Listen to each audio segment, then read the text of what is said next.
Welcome back to the Bool Boys podcast. I'm here with Sebastian. We're going to do an exciting little recap on some of the first week of Premier League. And then, actually, it's an exciting episode. And then after that, we're going to play a little game that me and Sebastian have contrived called NBA Contract Monopoly. That'll be exciting. Then we're bringing on Brian's returning for that segment, and good friend and recurring podcast guest, Andrew Khaw, Dr. Khaw, will be in the house for that as well. And then at the end, sit down with another friend of ours, Arjun, and talk about some of the exciting things happening in One Piece.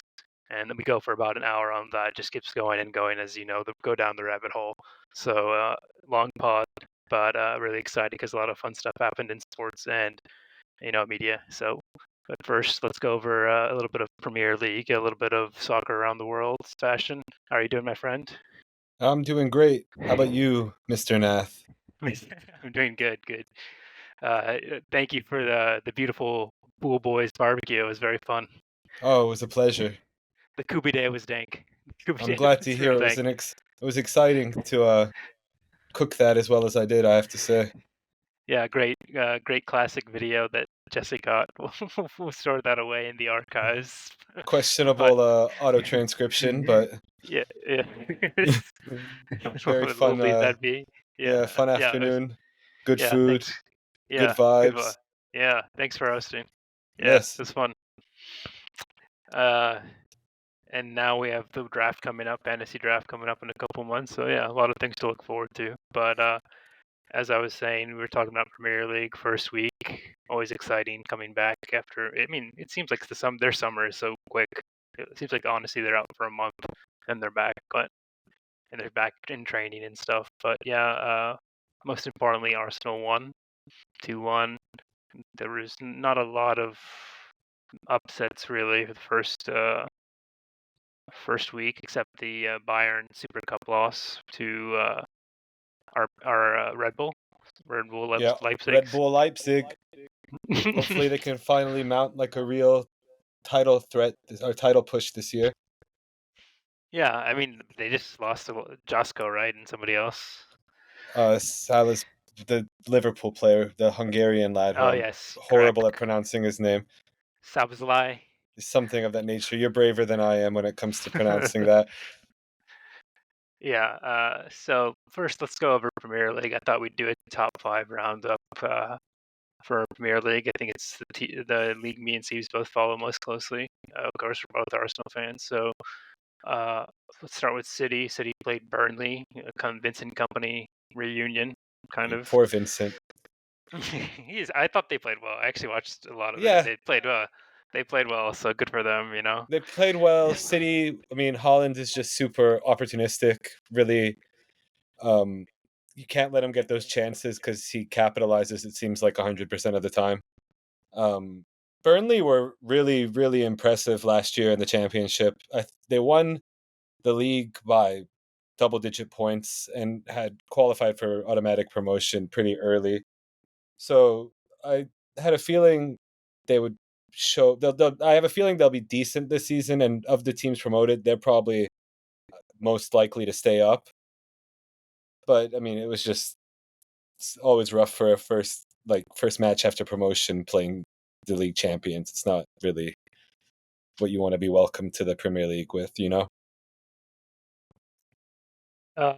I see some technical difficulties, so let's take a quick break and we'll fix that, and then we'll come back. Okay. Okay. Thanks, guys. Yeah.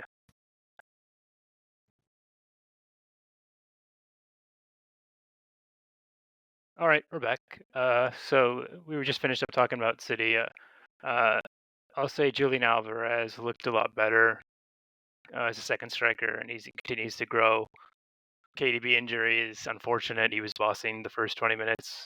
Him like he was just cross after cross after cross in, and it's just annoying that they don't really lose these games. Like that's a key characteristic of Man City is that they just dominate the games they're supposed to win, and they always win. So there's no very rarely do they have an Arsenal performance where they just not so much now, but in the past where we just lose against a bad team we're not supposed to lose to at the wrong time. Southampton all the time back in the day. Sure, sure, yeah. That was painful very often. Exactly, exactly. So speaking of Arsenal, we played Nottingham Forest, right?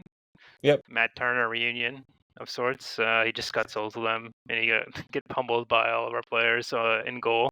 I think we dominated the first. If you just took a snapshot of the first half, you would say that we were dominant and we played a perfect game, like it's 85% percentage or something, percent possession.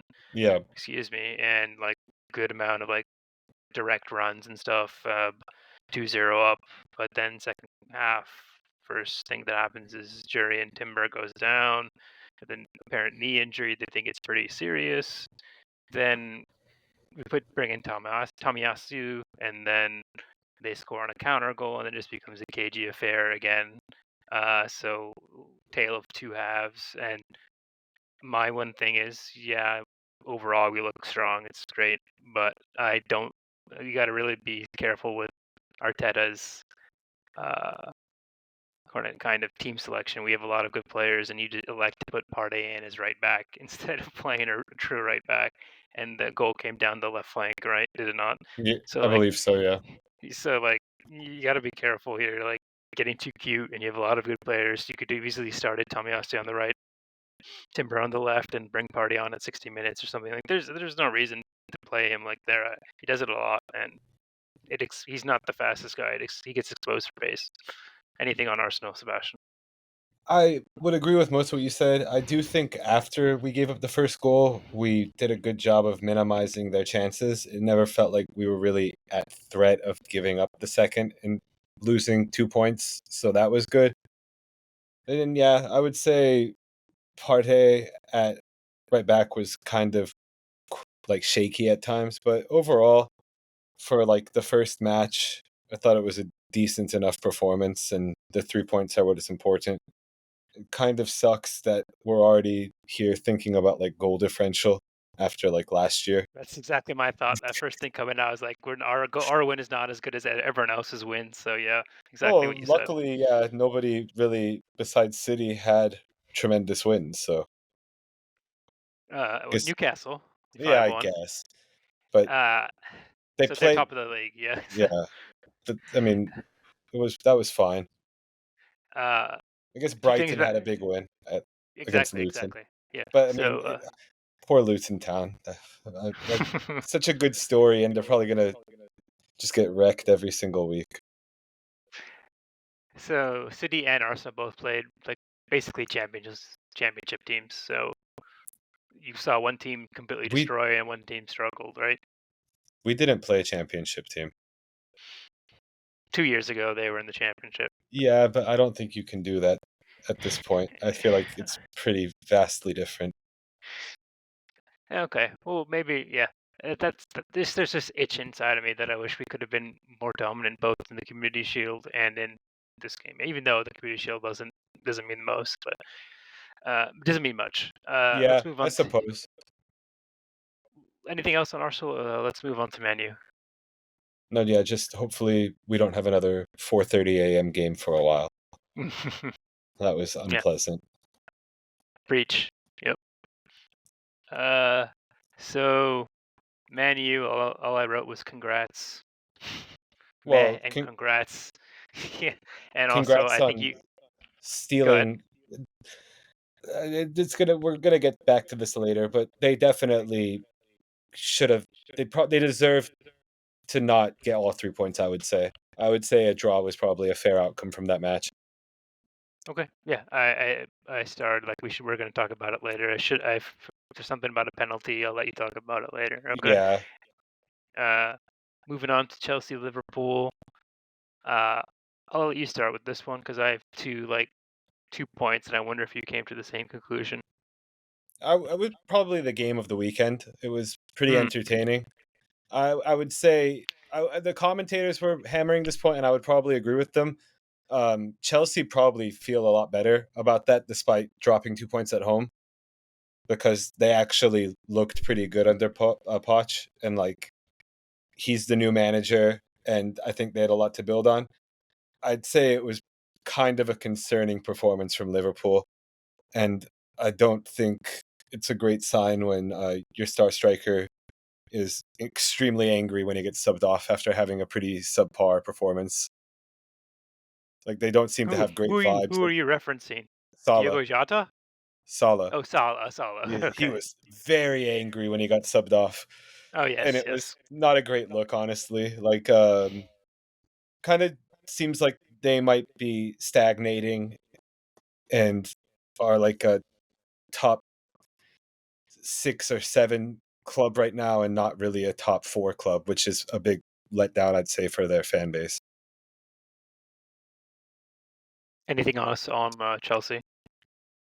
No, I mean it's hard to gather too much. I'd say they just looked pretty good for like a new system that they're implementing. Yes. So I'll say on Chelsea. Actually, I'll say this just on Chelsea is that moving Enzo Fernandez from a 5 to an 8 really improves their team. He makes them much more dynamic, and pushing him up, he actually tries shit, which they kind of missed. I'm curious at some of his Poch's team selection. I don't like. There's to me there's like a much more clear type of formation and type of way they should play, and he's insisting on playing this way. But with these some of these like new name players, I don't know much about them, but yeah, Enzo pushed up. Why are you still playing Raheem Sterling? I feel like Mudryk should be put up on quicker and start. I know it's the Sterling doesn't have the. I'm just not a fan of Sterling. I don't think he has the end product. That's all I'll say. I'm As not much as he really a needs to fan be of to play that Mudryk. position. Yeah, we'll see. But he doesn't play that much. I've noticed. I've been I watching him think there's a closely because reason. he very you. Maybe. I um, think he was kind of a miss. Yeah, we'll see though. I we'll mean, s- $100 I haven't million been, miss. yeah, Jesus. haven't been wildly impressed with him going back to last year. Kind of feel like we dodged a bullet there. Okay, fair, fair. That's fair. The two points I really wanted to talk about for that Chelsea Liverpool game was one, you saw like how both of them need a true number 5. That's why they're spending exorbitant amounts of money Yeah, for Caicedo and like playing McAllister, Gakpo, and Szoboszlai, whatever, however I pronounce it. I think you nailed it there. Yeah, Yeah. So like, however, you can't play that as your midfield three. That's FIFA stuff. You know, like that's three attacking midfielders playing together in a midfield three. You're gonna get cut open in the middle. That's what happened. And so they need a DM. Chelsea needs a DM. I read somewhere that that's why people knew Arsenal in particular were willing to go so high for Rice is because they knew there was like there was a scarcity of DMs in the market, and so that's why we got ours early. We paid, and now you can see Liverpool and Chelsea are both going to spend like 135, which is more than fucking Bellingham, which is ridiculous to me. But okay, yeah. It's the time. It's the timing of them having to do it. I feel like also it's a desperation move.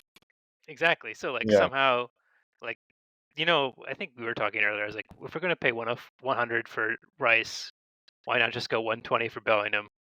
And like that's what my feeling was. I know it's like a FIFA pipe dream for Arsenal, but like it ended up being 105 for Rice. So I don't know. I We'll think we see would in have time. got continually outbid on Bellingham though. Maybe aren't they pretty cash strapped? Like they're cutting it pretty close right now, right? Yeah, I Because there's a suppose, lot of but scrutiny. they were like pretty desperate for him. I feel like I'm not sure that we would have I been able think to yeah, swoop in. Yeah, you're right, and I think he was actually desperate for them. Like I think he wanted to go to them yeah, pretty badly. There was something about that. Something now that you bring it up, I think they both have Adidas on their roster, and I think that plays a big part at that level. Like yeah. I believe being able so. to playing Adidas from head to toe and not have to like have a Nike sock or whatever. So I guess that type of stuff really matters. So let's move into Real Madrid's game. Bellingham played really well. Oh, one more thing on Liverpool or Chelsea. They're like one of the few teams that still play with true out and out attacking fullbacks. If you notice, City and Arsenal, they play with now inverted fullbacks or just center backs in City's case. Yeah, You have Robertson and you have Trent Alexander-Arnold for Liverpool, and then you have Chilwell and Reece James for Chelsea. That's true, like attacking fullbacks, and I wonder, like, is there going to be a progression where everyone just goes to inverted fullbacks because it's more defensively solid, or will you be able to pick and choose? Because this, or it's kind of like the 4-2-3-1, it just overtook everything. So, I feel like uh, the inverted is taking over because it's hmm, more versatility. I feel like also. okay, okay. Uh, yeah. Moving on to Real. Anything? Did you said you watched a couple minutes of the Real game, right? Yeah, I watched until the second goal and realized that Bilbao were not really mounting much of a challenge. I'm not sure. Maybe they did in the second half, but I had to start getting ready for you fellas coming over for the barbecue, so uh, did have to bow out early from that one. Then tell me about Barca. Barca just looked like a mess. I believe they had a red card fairly early, either or fairly late in the first half or fairly early in the second Let me half. I can't. guess. Was there Arujo?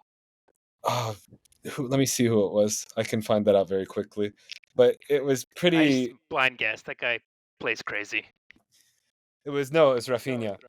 Okay. Rafinha in the 42nd minute got a red card. It was a straight red, and Oh my god. I don't know that Hetafe really started like they didn't really like blitz Barca after it, but Barca didn't really come close to scoring until Hetafe had their own red card um, early in the second half. But it just it wasn't a very confidence inspiring performance from Barca. And granted, like they'll obviously finish top 3 in La Liga still. Maybe probably top 2 realistically, but it was like a hopeful sign of a regression for me as an Atletico fan. They have Cancelo coming, Yeah. apparently, and then I think there was one more player I saw that was linked with them, with those coming on the cheap. So that's about it for Spain. Let's move to Germany. You mentioned at the beginning, Bayern lost. Dani Olmo had the hat trick. His Yep. Dani Olmo goal. One of those was beautiful. I saw the clip, and it was just a beautiful turn and like a poked through something reminiscent of something like I would do back in the day when I was playing striker. But, anything on Bayern you in particular?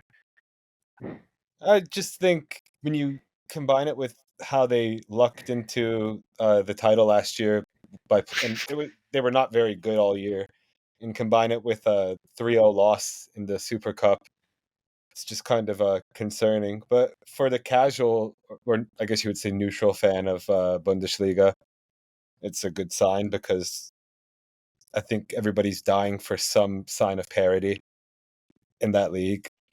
I mean, I guess we got close last year.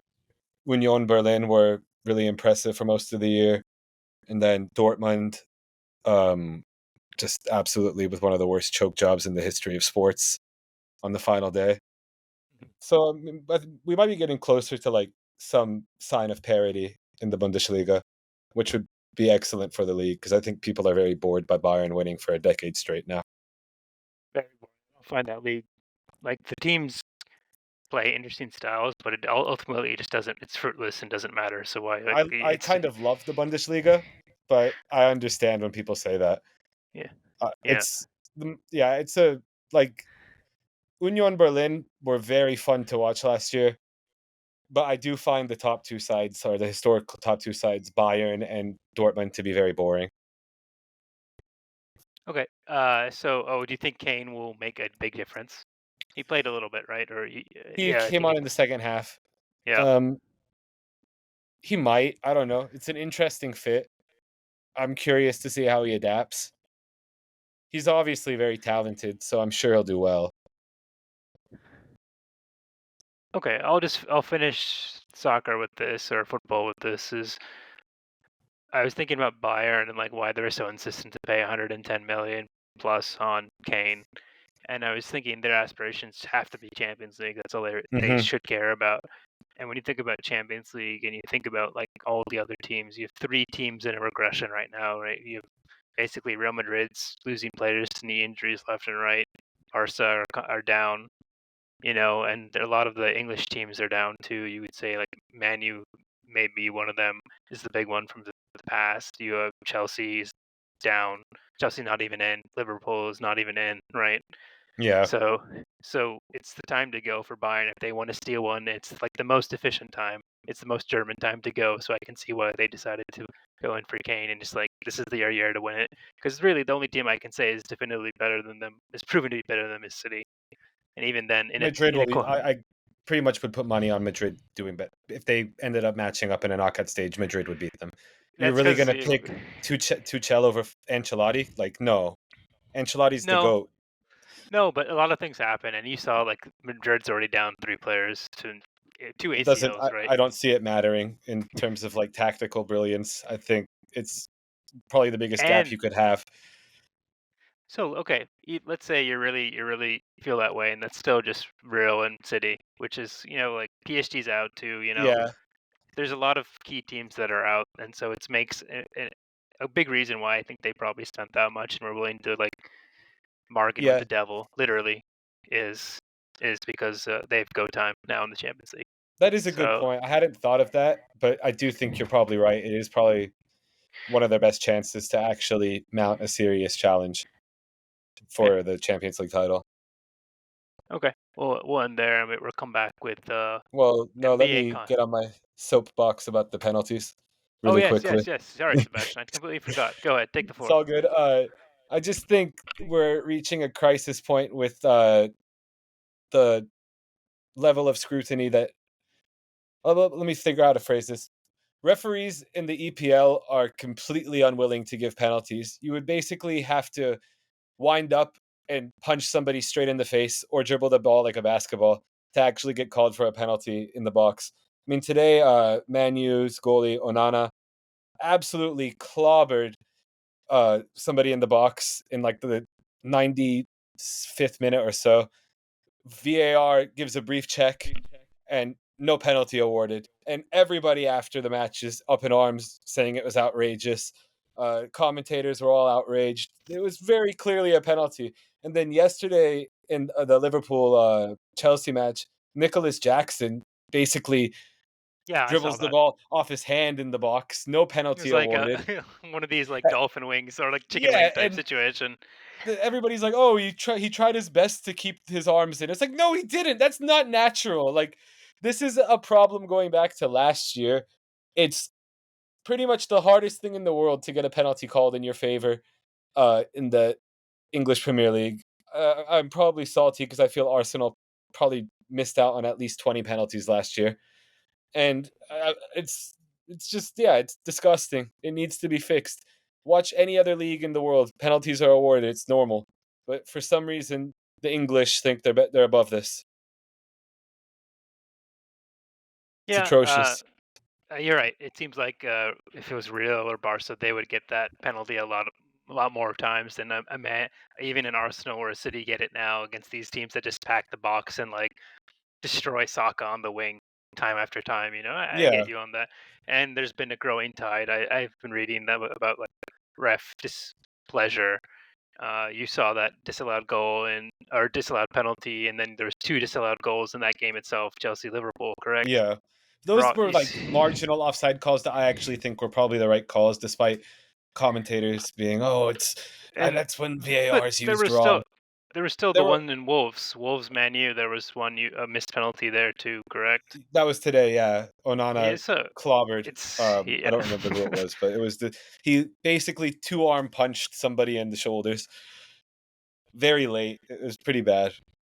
Even with Man U's friendly whistle, it's enough, and that's all we'll say about that. Okay, Basically, yeah. That was my short little rant on that.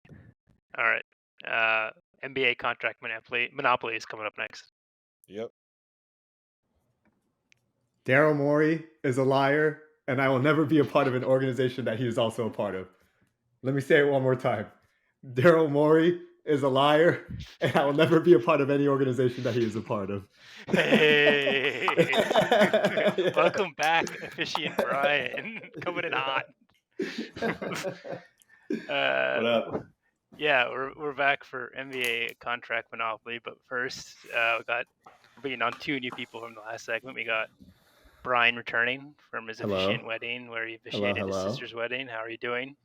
Doing good, man. It's glad to be done. It's it was a long preparation for it, but it's kind of crazy. Like you spend so many months getting ready for this thing, everybody's stressed out for weeks, and then it's just over so quickly in a night. You know what I mean? So but it's good. It's good. It was a lot of fun. It was a very emotional night. Obviously, my family got married. My sister got married, so all my family was there.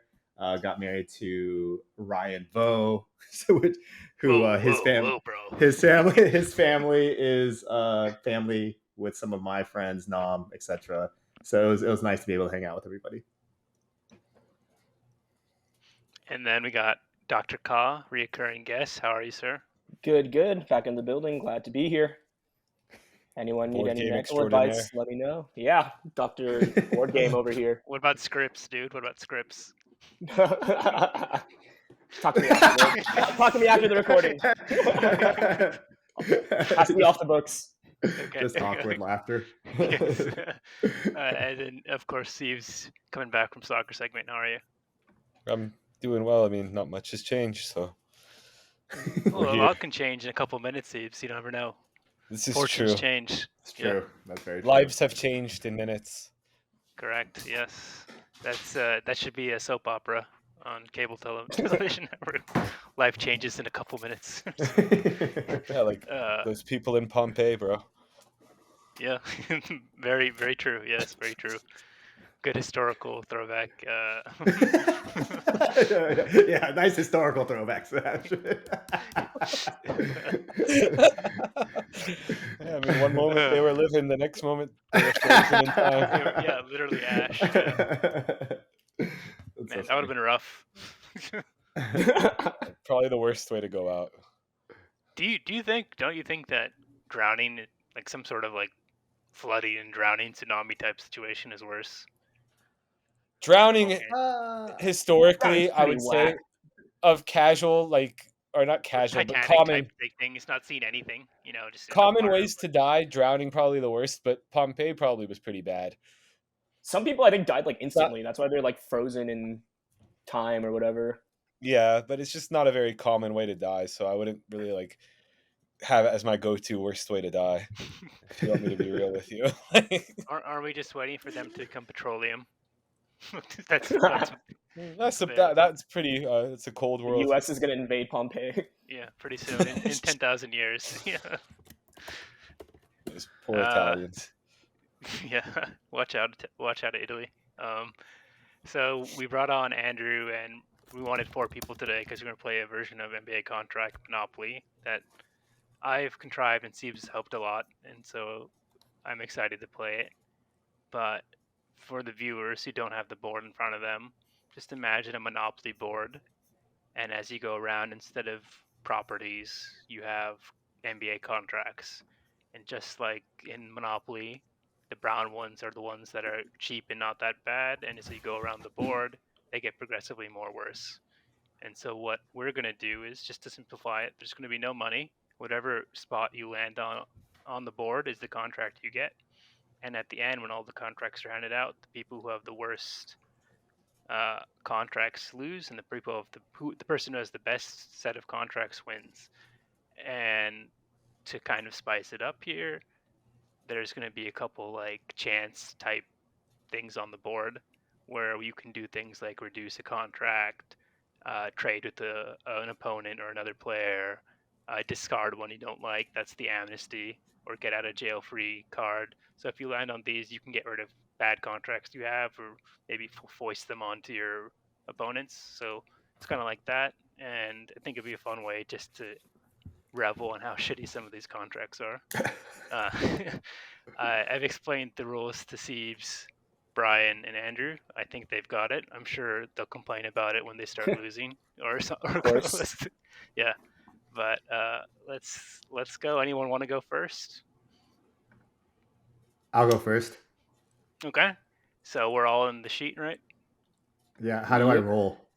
So I'll roll for you, unless you want to roll for yourself, and we just take your word. Sussy, dude. Sussy. Roll for me, dude. Sussy, dude. Pretty sketch Screen? honor system, I suppose, but it is what it is. No, you can roll for me. You can roll for me. I will trust the All right. the person 2 dice. 6-sided. Brian's first roll.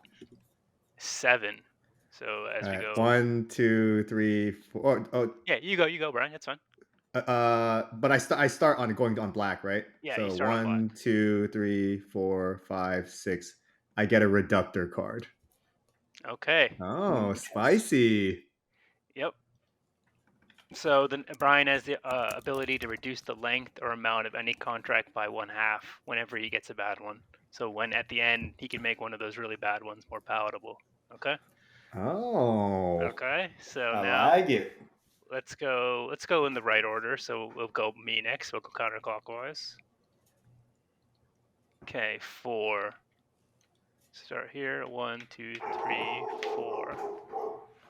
So I have Tobias Harris, 1 year, 39.3 million. So he's on my roster. I'm writing him down. Okay. You're lucky this wasn't a few years ago. That's probably the worst contract in the league a few years ago. Yeah, it's I pretty know. lucky that you've picked them up now, I have to say.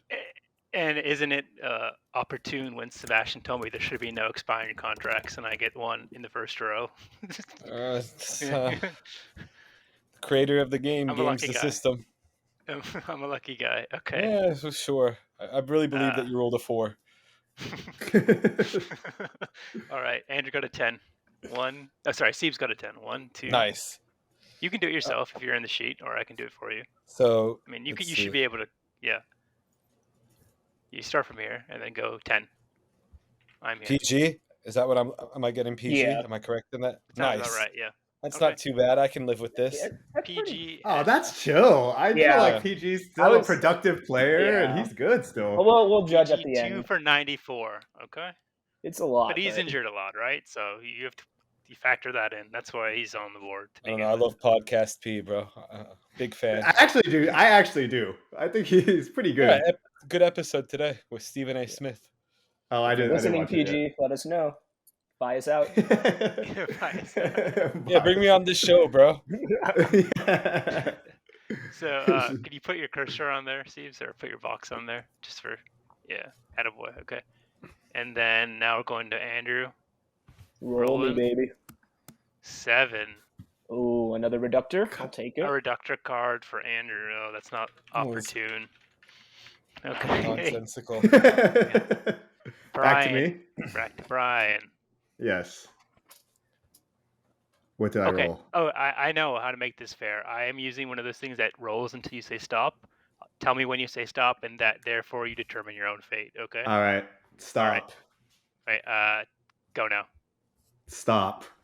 All right. 6. 1, 2, 3, 4, 5. Jock Landale, dude. Nice. Come on.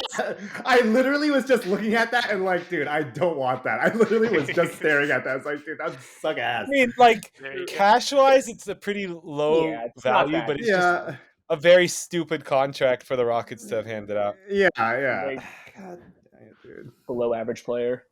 For Yeah. what? Like half a season of playing behind Ayton? Is that what's happening basically? Ahead of Ayton, I guess. Yeah. Contract wise, it's not that bad. It's just I would rather have better players. You're not going to get much MVPs.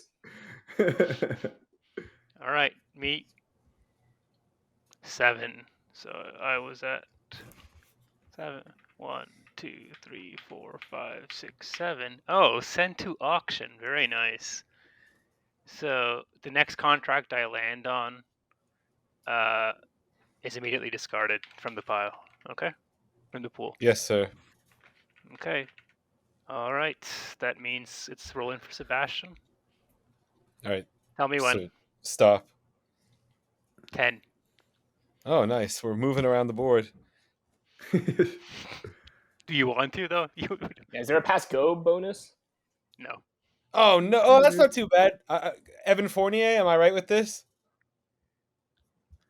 I You trust were you to at count. PG. I think. 1, 2, 3. Wait. 1, 2, 3, 4, 5, think 6, you're one 7, above. 8, 9, 10. I think you're at LaMelo, dude. I think you're at I'm cool LaMelo. with that. See, I disputed him even being on this list, Yeah, so I'll It's take fitting. It's fitting. Okay. Yeah, you have a quality star player. You have PG and LaMelo. should I be a think that's a star. Yeah, great my Yeah. team is actually Sebastian. tremendous. But unfortunately, it's not the objective of the game to have a good team. Yeah. But I think it's like part of the evaluation, right? Like Yeah, if it the is, contracts it is. aren't great, but the team is great, then like these are Well, things that you can tolerate, right? But if you have The like a value increases $1 if the team billion is good, right? payroll, I yeah, don't know if that counts. Again, it's not the main point, but it's just something to. No, I'm to be a losing part pretty of the badly decision. in terms of the rules of the game, but I do have a solid team. Okay, Andrew. Let me just mark out LaMelo for this.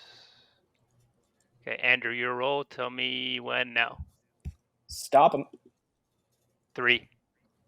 Ooh, so I think that gets me. Oh no, wait, just kidding. Oh, okay, so it's another PG. PG. So reroll. Your role. Tell me when. Stop. 8.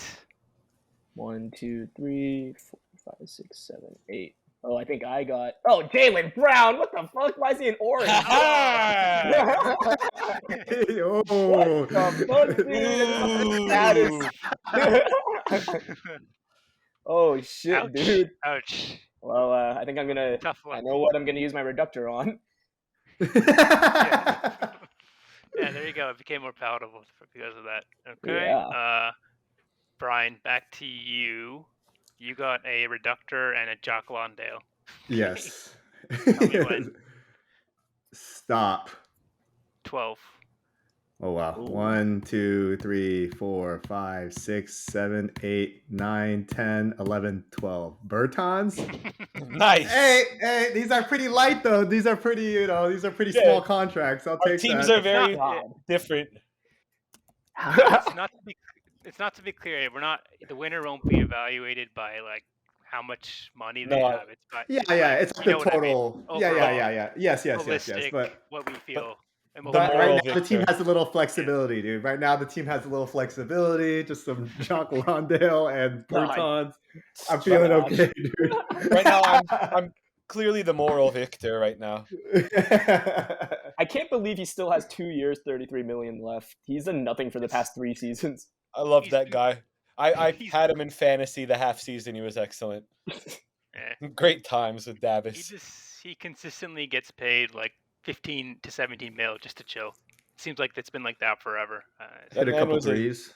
Like C not plus. even not even play. He doesn't have to play. Yeah, I know. He's like supposed to hit a couple threes, but He was like a C plus rim protector in Washington that like 1 year, and it was like the only time he's ever tried on defense because he wanted to get paid. Okay, I got 8. 1, 2, 3, 4, 5, 6, 7, 8. Okay, roll again. And by the way, I have the status. Okay, so next one goes in the bin. 1, 2, 3. Kawhi is out of play. Kawhi, 2 years, 93 million. Good luck, Clippers. Yeah. Okay. That means it's Sebastian's turn. Rolling for Yes, sir. Sebastian. All Tell right. me when. Stop. 7. So 1, 2, 3, 4, 5, 6, 7. So I got the Uno card. Oh, did you really? Yes. Okay, good for you, Sebastian. Uno card. So I can hold this for a while, right? Yeah, it's actually game breaking. Yeah, So- it's quite exciting. So no, actually, you have to play it the next hand. So the next contract you get. Oh well, it's a bit early in the game. I mean, I can kind of. I know what I'm gonna do. Okay. Oh, actually, yeah, I might. Can I do it now? It currently landed on contract can be sent to a player of your choice in exchange for one of their contracts. Yeah. So can I do it right now? Because I'm gonna do something. No, you have to. What's the currently landed on contract? There's no currently landed Well, there on. is You have none. to Oh, that's Oh, kind of you land nonsensical. on. Otherwise, when it'd be too powerful, man. yeah, Uno it should card be. I didn't like how excited Sebastian sounded about his schemes, dude. It's a pretty obvious one. Ominous. It's kind of nonsense, but it's fine. Sorry. Yeah. Contract. Okay. To Andrew, who has a reductor card and a Jaylen Brown. Tell me one. Go. 10. Alrighty, so I was on JB. 1, 2, 3, 4, 5, 6, 7, 8, 9. Jakob Pertl, fuck. Nice. Trash, dude. Fucking What a sick, garbage. sick group of players you've collected. Yeah, again, getting a little loaded on the contract there, dude. Oh lord. What a fucking average player. I don't know why he got so much money. Yeah, exactly. Completely mediocre, like slightly above mediocre. Net 4 for basically 20 a year, right? Yeah. What does the world come to? I think for the right team, it would have been fine. It just felt weird for Toronto to hand him that contract, considering like where they are currently in their roster construction. What is the right team for him? Like a I'm not being San aggro. Antonio. Just like tell me. I'm curious. like a team that like is a surefire playoff team that doesn't have a big. I mean, his only main skill is But you would still pay Rim. 20 mil for your first center to be like. Yeah, sure. Okay. Like if I What was were you like, saying, Andrew? he's like an If- average. yeah, if I was the center. Mavs, sure. Or like if I was the Hawks and I didn't have Capella or Okongwu, I would probably do it. But Yeah, So be Mavs it. are like the only team that makes sense because they have no center. yeah, Yeah, and a little bit of D, you know what I mean? Like they're 20 crumbling mil interior isn't horrible. defense, you know. So Okay, I'll roll on. So that was My turn? Andrew, and now it's back to Brian. stop, sir. 9. I'm at Bertans. 1, 2, 3, 4, 5, 6, 7, 8, 9. Levine. It's okay. Again, he's still a good player. He's still a good player. Pretty bad. It's a bad contract. Arguably the worst contract in the league. No, it's not the worst. It's not the Worst? worst. It's definitely There's a lot not. worse. In my opinion, it's probably the worst contract in the league. No, he's still a Really? good, productive player, and I think on the I'm right not- team, he can still contribute quite a bit. There's In what for one what, to be below like it an that I 8th think. seed? Fine, maybe there's one below that's slightly worse. Yeah, I think we're all in agreement. He could be a great number 2. Could he? I don't think he can at all. Maybe not for the No, money, but I think he's a great number 4 or 5. 3 or yeah, I was gonna say. Damn, you're even 4 or meaner than 5. me. I was gonna say 3. Yeah. 3 like, like 4. He would be useless as a Funny. 4 or 5. Like he needs the ball in his hands. No, like Yeah, the first guy off the bench, he can be there, like in a championship level team. That's He's too young to be Dude, like if- that guy if- just coming off the bench now. If Though, you're you know? saying he could be a great first guy off the bench and he's making that much money, you're agreeing with me it's the worst contract in the league. yeah, maybe you're right. Maybe you're right. Okay, my roll. So I was on Kawhi. 1, 2, 3, 4, 5, 6, 7. RJ Barrett. That's pretty bad. Pretty bad. As That's a pretty resident bad. RJ Not- hater. RJ balled out For yesterday though. 107. Or Not a more. hater, dude. I was his most hopeful fan, dude, Yeah. and continue to be. But I think after seeing him, Just like your Wemby's number 1 hater. yes. You're Well, I was RJ's number 1 fan. Yeah. RJ, he kind of played. He was one of the few Knicks who showed up in that series against Miami, and then he balled out yesterday for Team Canada. Yeah, so I was things about are to say kind of that he just dropped looking up 30 for- last night. yeah, looking up If for RJ. If RJ was on the waiver wire in fantasy, I wouldn't look at him to spit on him. Honestly. Well, this is a different conversation. He's a He's terrible only 23. fantasy basketball player. He's only 23. He's only He's young. 23. Let's see. I'm looking at his stats right now. He shot 43% on the year, but it seems like there Don't was so tell much me. worse than that. Yeah, it seems like No, was it felt so much that's worse dude, than that's really bad in 2023. I remember you always complaining to be like, dude, look at RJ's stats right now. It'd be like 2 for 16 or something like I don't think I started him in fantasy for like the last 2 months of the season, that. but I couldn't drop him. It was just a disaster. That's so funny. All It's right, good who's there next? it was good there was a natural pause because Seeps has to use his Uno card now. Okay, so think wisely, Sebastian. The next contract you land on is the one you're going to trade to somebody, okay? Yeah. So let's He has to roll though, right? you have to roll. Yeah, roll the dice, Alright. Ashwin, and I'll tell you when to stop. All right. Gotta build the suspense. Oh, God, Alright, dude. alright. All right, stop. 10. Okay, so 1.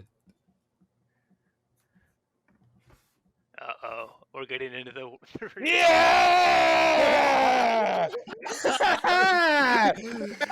Oh, fuck. That's a Oh, bad God. one. That's a rough Oh, one. God, Ashwin, dude. give me Tobias Harris, and you're taking Karl Anthony Towns, baby. Woo! Yeah, what are you saying? He's chill. He's chill. That's so funny, dude. He's a very nice guy, I'm sure, but I don't want him. I don't want his contract. You can have Karl Anthony Towns' contract. Fair enough. Damn, that changed Hoisted on my everything, own dude. petard, as they say. And I think that's and the right term. it's more funny because I said we shouldn't have Tobias Harris on the board. I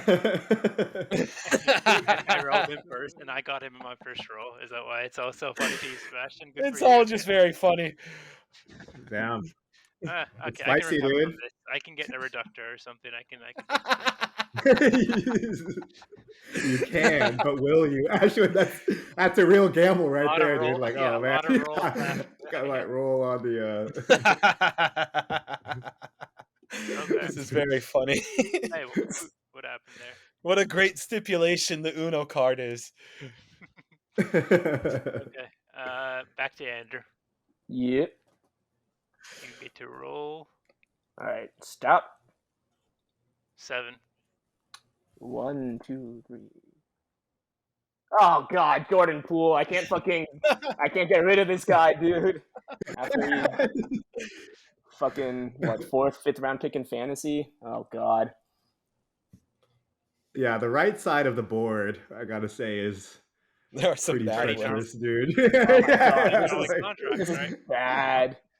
Appropriately placed as if it was a Monopoly board. That was the idea. Yeah. Okay. I have 3 guys on my team who can't dribble for shit. Yeah, and 2 bad attitudes. All right, my turn. Yeah, back to Brian. Go. Stop. 4. 1, 2, 3, 4. Ah, Beal. That's also pretty bad. Oh, dude. that's the worst.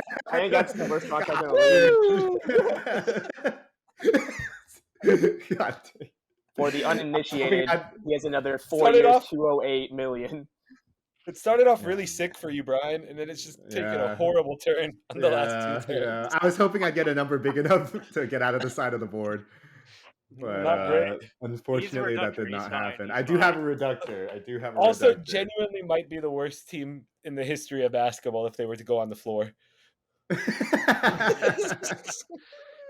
A defensive sieve, basically. Yeah. Yeah. Jock would be your And then- defensive stopper.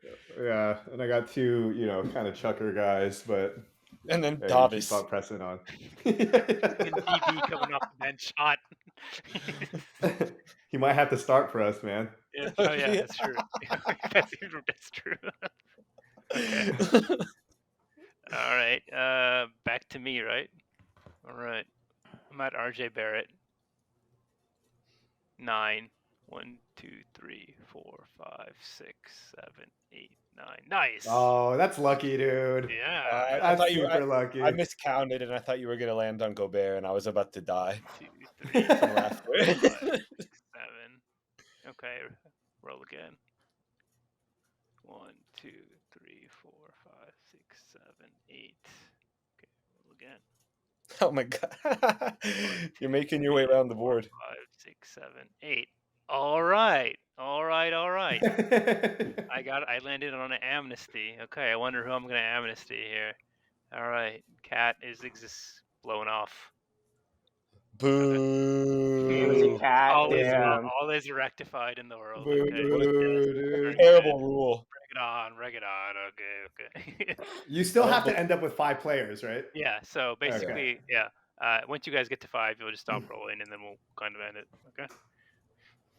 Okay. Alright, so my turn. Siebes. Yeah, Siebes. Go. All right. Stop. 8.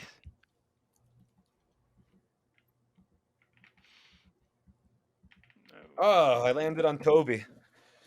So Let's go again. Stop. Roll again. Okay, tell me one. Oh, sorry. Stop. 7. Send to auction. The next contract I land on is immediately discarded. Okay. Sebastian gets so much action, dude. What Yeah. the hell? Having a great time. What the heck, man? Okay. Andrew, Delusam. Alright. Stop. I'm on Jordan 10. Poole. 1, 2, 3, 4, 5, 6, 7, 8, 9, 10. Okay, Tobias, roll again. Damn, Tobias is He's, Getting some action. Yeah. Very popular space. Yeah. Stop. 8. 1, 2, 3. CJ. Another Jock Landale. Oh, I'm just following your Really? footsteps. Okay, yeah, go. Stop. 5.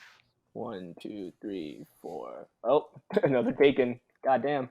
You got a double Jalen though. That's the one Yeah. exception. Go. Stop. 2 players for over Three. $500 million. Is it 3? Yeah. 1, 2, 3. Hey, I got Amnesty. amnesty, Oh, baby. Terrible clause. Ooh. Damn, do I amnesty Jalen or do I amnesty Jordan Poole? It's like kill, Mary, fuck. Which, yeah, that was the last one I had. Kill, Mary, fuck, Jordan Poole, Jakob Pertl, Jalen Brown. It's a nasty game. I will amnesty Jalen. That is Okay. just too despicable. For the sake of the game, it's the more logical one. Yeah. Okay. Back to Brian. Brian, you have one more. Yeah, I have one more. All right. Tell me when to go. Yeah. Stop. 4. Dude. Okay, well, that's actually. I was at Beal. Yeah. Right? Yeah. 1, 2, 3, 4. MPJ. That's also not great, dude. It's not great. That's fine. At least he's a champion. Yeah, at least he's good. Yeah, at least he's Yeah, a he's pretty playing, solid man. player. But Solid podcast personality also. Yeah.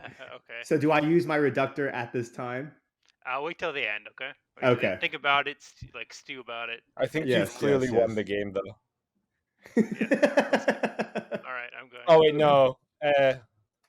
It depends. Won or Lost? lost? By Yeah. you mean lost? Like I miscounted a few things. I thought you had clearly won money wise, but you might actually have lost pretty badly. No, yeah. Well, now that you guys have been switching things around, I'm kind of.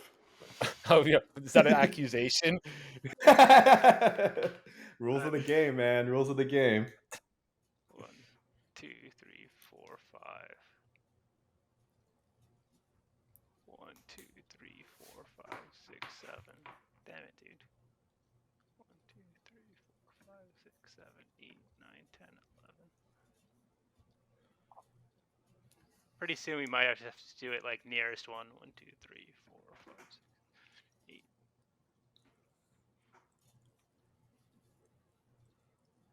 Oh no, Brooke Lopez. Okay, I'll take him. That's not Brooke really that Lopez. bad of a contract. Oh Yeah, yeah, it's no. Contributing player manageable. too, dude. Yeah. Okay. So right now, I have 2 players, RJ and Brooke. Siebes, you have PG, LaMelo, Tobias Harris. And the next player I land on gets discarded. Okay. Good. Your status So- is sent to auction. Tell me when. Now. Stop. 8. So I'm at send to auction. 1, 3, 4, 5, 6, 7, 8. Oh. All right. Roll again. Whenever Unless I can send LaMelo to auction. Stop. 8.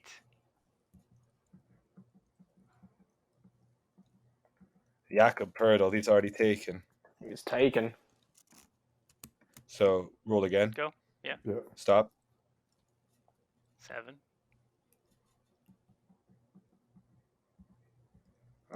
Already taken. Also Jordan Poole. I'll give you a couple more, then we'll do the closest one. 4. Oh, who? That's rough. Rudy Gobert. No, but he gets I get to discard the contract. Oh shit, that's right. Aha! Dude, that's So lucky. these cards are overpowered, dude. These cards.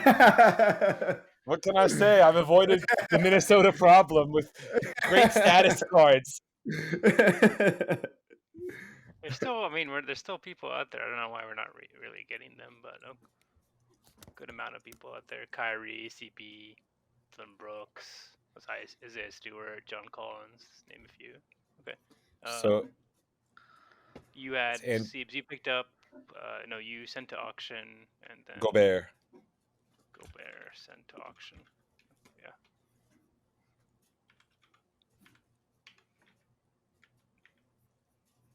Okay. Andrew. All right, roll and stop. 6. 1, 2, 3, 4, 5. Uno. 6. I So said 6. yeah, I was on Amnesty. It's true. What a great run. 6. Hell okay. yeah, baby. All right, so I gotta force steal my next one. Okay. Okay. Back to Brian. Brian's done. Back to me. I'm done. 5. Oh shit, no 5. 1, 2, 3, 4, 5. I also got an Uno. Very nice. Okay. Oh, it's gonna be testy. Siebes, you have 2 more players left. Tell me when. Yep. Stop. 7. Oh no. Scary Terry. It's not the worst. No, it's okay. Yeah, it's not You typing? bad. Are you typing? Okay, good. Okay. Andrew, you have Jakob Portal, whatever you call Jordan Poole. Pirtle. That's it right now. Portal. Hardle. Whenever you're Stop. ready. 9. 1, 2, 3, 4. Oh, Dame Dollar. Nice. Your luck Oh, but has to you- have come around.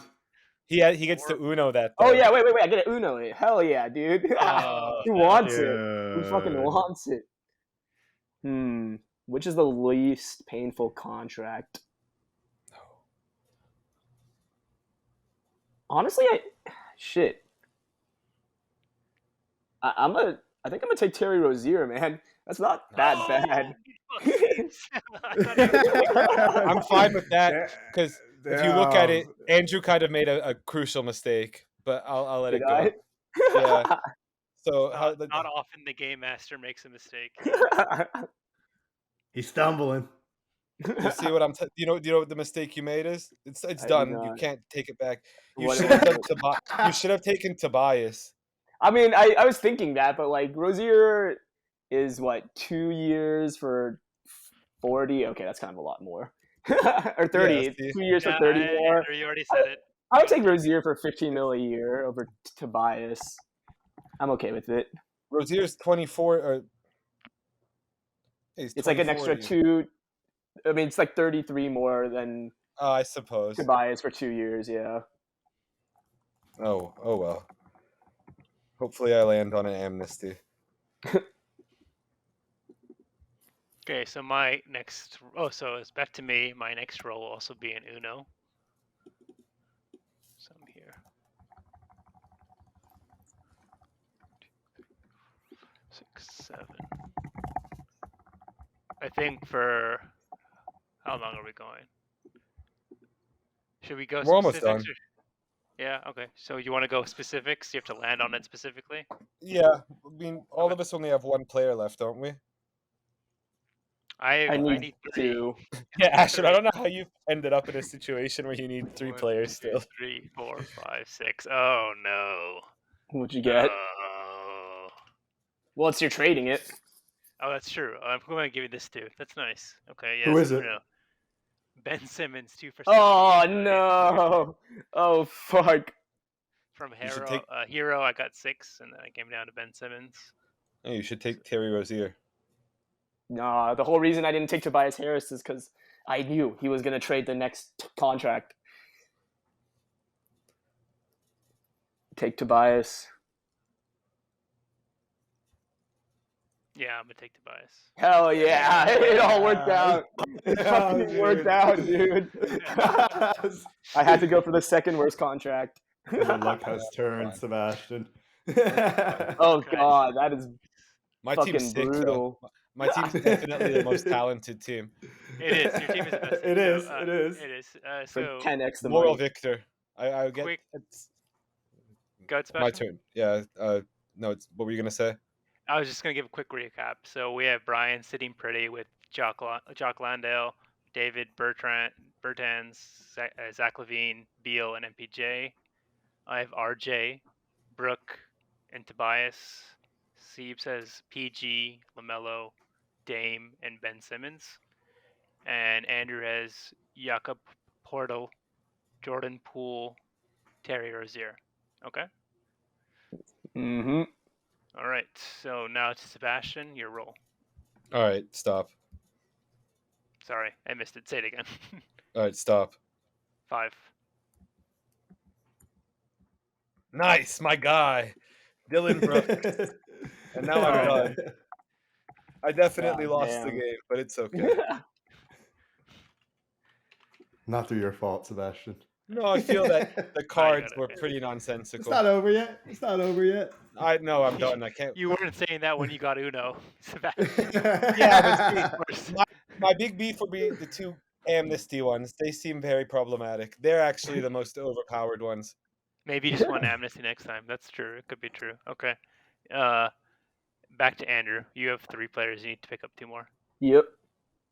Okay, tell me one. Go. 7. 1, 2, 3, 4, 5, 6. Harrison Barnes, 354. That's a pretty solid It's- contract. It's okay. Yeah. Yeah. There's worse. It's so small. Pretty harmless, I'd say. He still plays decently well. It's Could a be lot, worse. but yeah. It could be a lot worse. Oh man, Andrew's somehow gonna win this game. Ooh, Game Master coming in clutch. Nonsense. The scam Seven, continues, dude. 2, 3, 4, 5, 6, 7. Reductor. I'll take the reductor. Thank Oh, you fuck. very much. The reductors are valuable now. Okay. Back to me. Sebastian's done. Back to Yes. Andrew. All right. Go. 10. 1, 2, 3, 4, 5, 6, 7, 8, 9, 10. Taken. Roll again. Yeah, whenever you're ready. Go. 7. 1, 2, 3, 4, 5, 6, 7. Go again. Yeah. Go. 8. 1, 2, 3, 4, 5, 6, 7. Fuck. Should I just take after this one? Should I just take the next Yeah. closest? Okay. All right. Go again. That's okay. Or should I You just could take it also now? You could skip over the ones that are taken when you're doing your count, I suppose. Oh yeah. Why don't we just do that? We'll Yeah, just that's skip fair. over the That's taken. fair. Yeah. Okay. All right. All of them are not colored though, so be careful. Yeah. Be honest. Yeah. Okay, yeah. I'll figure it Okay. out. Okay, 7. 1, 2, 3, 4. Oh, these are all taken. 5, No, that's taken too. These are all 6. Sexton would Yeah, be that fine. entire and Colin then so I got a reductor. No, 6 was Colin Sexton. Yeah, no, So I 5 got was another Sexton. reductor. 5 was Sexton. Damn, 'Cause- 5 was I don't know Sexton. about that one. You should just take Isaiah. It's just me and you. I'm and fine with Josh. taking Isaiah. I honestly think that's a pretty good contract. Beef Okay, stew. vote on Yeah. it. Vote on it. You other 2 guys okay with them just taking Isaiah? That's fine. Yeah, whatever. I don't even know how we arrived at that, but it's okay. Because that was who I was at last time, or the closest Oh, to for last sure. time. Okay, so you have your 5. I think I need one. Oh no, yeah, I have 5. You have your 5. Okay, Yeah. and then I'll roll. Next person is my last one. Okay, I was at the reductor. You should just take Jeremy Grant, Ashwin. Be honorable. I got 8. 1, 2, 3, 4, 5, 6, 7, 8. I Oh, was the so close, column. actually. Damn, yeah, Grant would have been way worse, but Okay, Column's not great either. so take a second, organize your teams, and so you have both your starting 5 and your Yeah, like Brian's doing, and your numbers. Okay. All right. Well, should we use our reductors now or later? Use it with your reductors and where we're putting it on the sheet. So just like take a minute and write it down. So Brooks, my center. So for my example, so the listeners know, my Brooks, my center. Tobias is my power forward.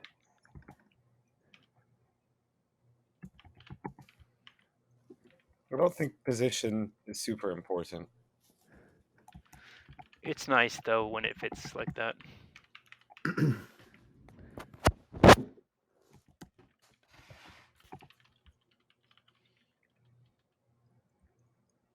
Oh shit! I only have 4 players. I need one more. RJ, Brooke, Tobias, and CJ.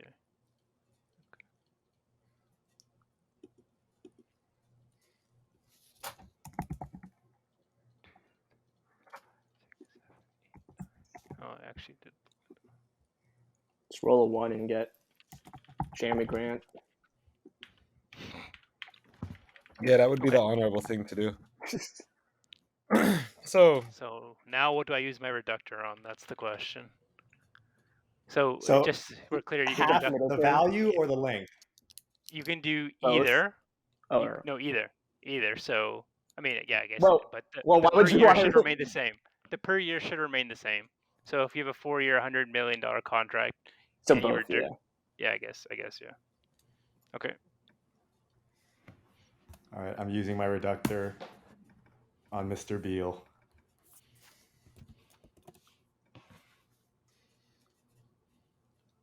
I'm using mine on Jordan Poole. You've seen mine on RJ Barrett.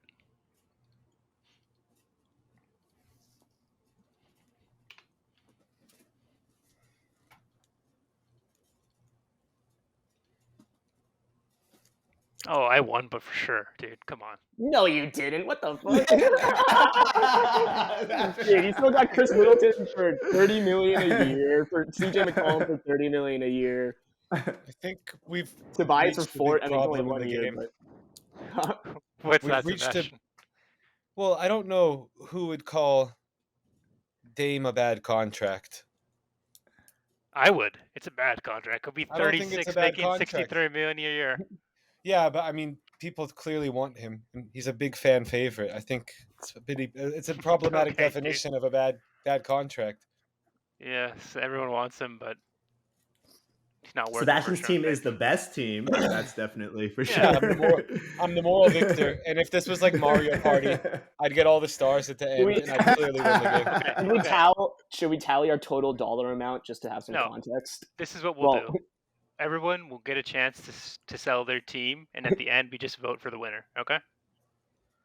Well, I do feel there's a clear winner based on money, because the point of the entire exercise was to have the least amount of money. It wasn't. It was the least worst contract. So even a player playing a lot more, if it was technically worse, it's not technically the dollar amount. Okay. Okay. So Andrew, go ahead. You're first. Tell us your starting five and why you should. All right. So I got team mid over here. I got Poole. I reduced him down to 2 years, $64 million. Terry Rozier for $372 million. Harrison Barnes, 3 years, $54 million. Jakob Poeltl, $78 million. And Isaiah Stewart, 4 for $64 million.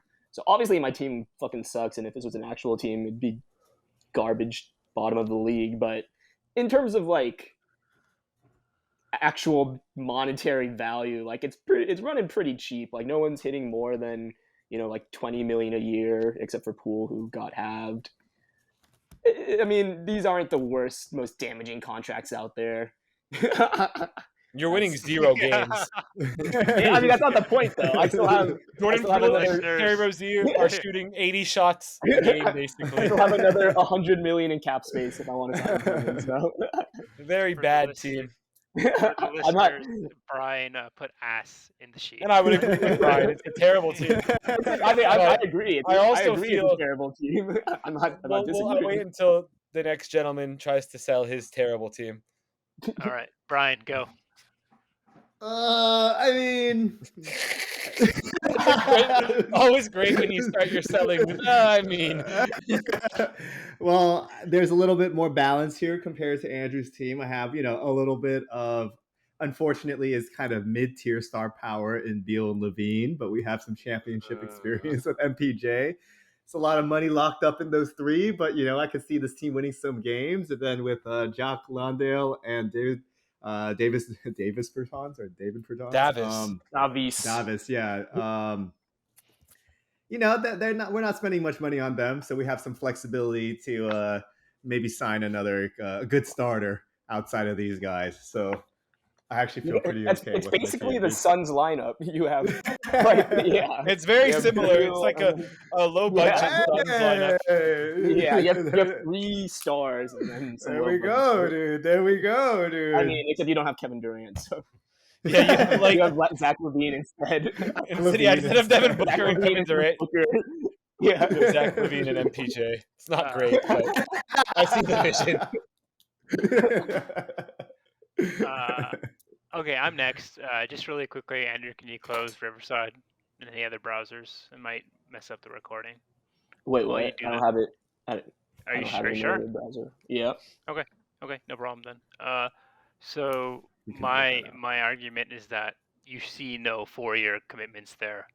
All of your teams have 4-year commitments except mine. Mine's all short-term bad contracts. So we took all the bad contracts. We'll be bad for 2 years, but then we'll be very good afterwards because we're not laid down by these terrible 4-year deals. Like Zach LaVine for 176. Jakob Portal for 78. We have none of those issues. So come to Team Schwinn. We'll pay you a lot. But yeah, your team isn't bad enough to bottom out though. Your team's gonna middle around and win 39 to 41 games a year, and you're not gonna get any good draft picks, and it's just gonna be you're basically like the Bulls of this draft. Yeah, I was gonna say Knicks, our Knicks perpetually in the 2000s, yeah, but or early, 10 years, maybe 15 years ago. But nowadays, you're basically just like the Bulls. I really want. Yeah, it would be a very unpleasant team to watch too. Yes. It's like a team of second fiddles: CJ, Chris Middleton. Tobias is third fiddle. RJ is a third fiddle, but But it's the veterans won't lose games, so you'll just be stuck perennially in the mid tier of the NBA. Just to be clear, I have CJ 3 for 100, RJ 2 for 53 reduced, Chris Middleton 3 for 93, Tobias 1 for 40, Brooke 2 for 48. Okay, and Sebastian, you. Now we get to clearly the most talented team. That's a nice bit. Combined money of everyone else. Well, yeah, the money's disastrous, but we're winning games here. The Saudi-backed team. Yeah, this is a Saudi Super League team. So yeah, point guard we'd have LaMelo, 5 for 205. Don't think that's a bad contract.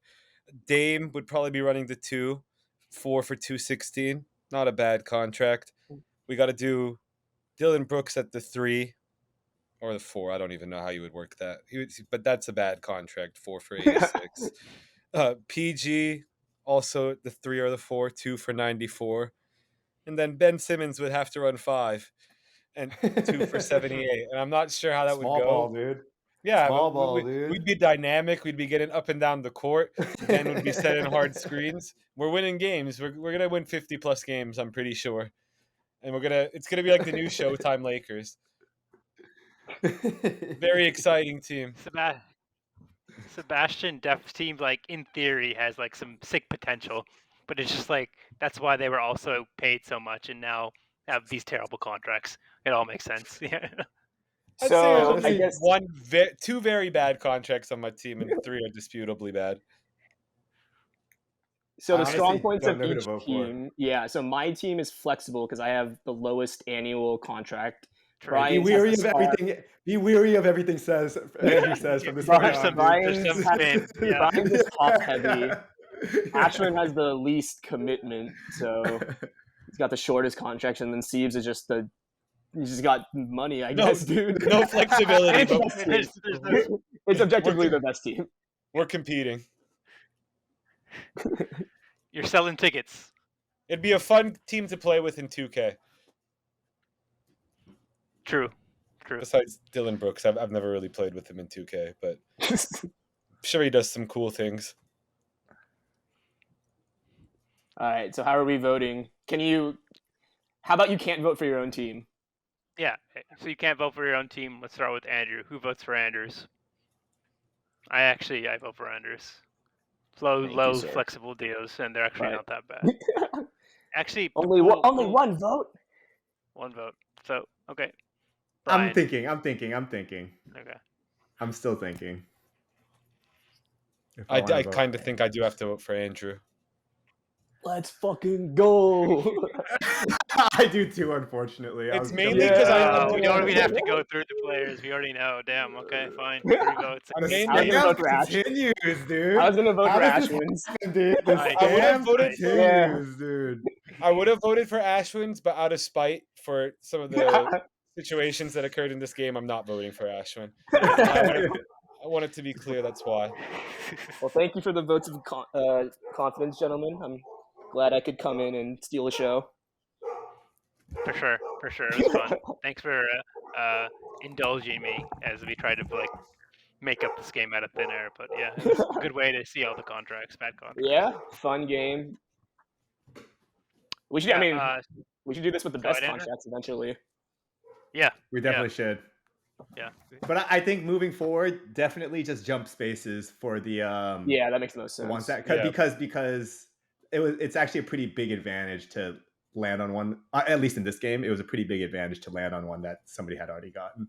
Yeah, I feel kind of cheated, but it's okay. You're right, because there's no negative penalty factor like hotels. Right. You're right. It's fair. Okay. Well, next time will be for best contracts. So that concludes the segment.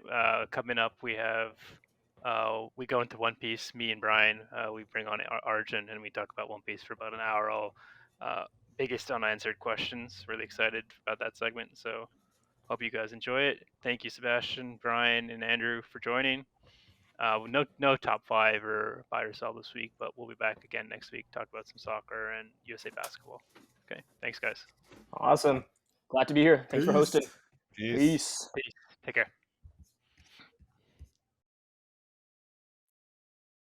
All right, I'm very excited for this segment. It's about something that's very dear to my heart for many years, and I brought in 2 experts. Well, Brian returning, obviously, from last segment, but we left Steve's behind, and we brought in Arjun. Arjun Dharma, how are you? Doing good, man. Thanks for having me on. I'm excited. I've been a keen listener of the podcast over the past few weeks that you guys have been doing it. So it's nice. It's nice to be part of the crew now. Always welcome. Yeah, and of course we'll be talking about One Piece, and there's a lot of shit going on. Brian's a longtime listener, longtime anime watcher and manga reader. Correct. I've kind of faded into sometimes just not watching the anime because it's like the filler stuff. But I've always been keeping up with the manga. Sometimes I fall off, but I always will catch up. Sometimes it's hard to go on the week by week, and when it's like real spicy, and it's just like, dude, I can't wait. So I'd rather just binge a few chapters than keep it really at the most updated point at all times. Especially now, we've been kind of spoon-fed the manga chapters because he went on break for like a month because he had an astigmatism, and even since then, it's been like 1 chapter and a break in between. So I feel like we've gotten 3 chapters in like 3 months or 2 months, basically. Yeah. It's been hard out here. It's nice to be able to catch up and like read all the theories and stuff, but yeah, it's like I feel like the pace is slowing down because we're getting near the end, but that might just be my thoughts. Yeah, I'm excited to talk about it, especially because there was an unveiling of Nika, the sun god, in the last 2 episodes, the death and rebirth, you could say, and it's pretty hype. Just let me go over quickly what happened in the last 2 episodes. I think they were pretty critical, and if you guys think there's anything that I left out, please jump in. Okay. So we have Luffy fighting Kaido. He goes for the final blow. As they're kind of meeting in the middle, the CP0 agent jumps up taps him on the shoulder, right, with his iron claw, keeps his hand from going in. Kind of comes down with the huge thunder fist, or like thunder bagura, Thunder Bagua. yeah. So, and then he basically, it looks like Luffy dies. That's the end of the first episode, and then the next episode. I mean, the most important part is as episode 1 kind of ends. You hear Luffy's kind of heartbeat go crazy, and you hear the drums of liberation. And Zunisha comes back and kind of says this big thing. I hear Joey Boy, right? It's super hype, right? There's no doubt Joey Boy's there, and then fucking after that episode ends, we come up. He kind of rebirths as Nika the Sun God, and he fights Kaido 1-on-1 in a very humorous fashion. While down and below, Hirori and Orochi kind of have a final face off, and she kills him, or with the fire dude. Anything. Kanjuro. Kanjuro. Yeah, he turns into the ink thing. Yeah. Yeah. The buzzkill, the buzzkill part of the episode, as per Arjun had mentioned. So, is that anything else I missed out? Does that kind of cover it? Yeah, that kind of covers it. I mean, I feel like the hypest part about the episode before was the part where the drums actually come in, and then just like Zunisha's just posted up outside Wano, and the eyes start glowing, and then you just hear that like sick OST of the drums of liberation. So I watched that scene probably like 50 times after it came out. I was like, dude, it's so hype. But yeah, then the next episode, I feel like I had tapered expectations going into it, knowing what exactly was going to happen. But I think that a lot of people put a shit ton of weight on this episode specifically for being, the greatest episode of all time. But I think it's just teeing it up for the next few episodes to come in terms of hypeness. Brian? Yeah, I think in terms of maybe significance or like plot significance, I can see why people would say that it is most important episode. I mean, whatever you would want to qualify as the most important episode. I mean, if we can jump into kind of like the presentation of the episode, I think I had mentioned it before to Arjun, but while it was really sick and the animation was very well done at parts, it did feel like, as Arjun mentioned, it was waiting for like the next episode to do all of like the cool fighting parts, because sure. at some points of this episode there was too much of just probably like 10 minutes of the same clip of Luffy jumping around and smiling, smiling. It was and hype, laughing. Dude, like, dancing. I mean, yeah, it was a cool, throwback to that, like, it was the Sky Island arc when they're jumping around, right? Yeah. That's like the canonical thing. But like, to Brian's point, they reused an exact sequence of animation 3 times within the same episode, and it's like, okay, like, is your budget really? He's feeling himself. It's animated well. That particular sequence of animation is animated well, and maybe it's because we all read the manga, we kind of know what's about to come. But I did feel like there was just a little too much of the Luffy jumping around. It's like, oh, it's about to happen, and then it just doesn't quite happen yet. Yeah.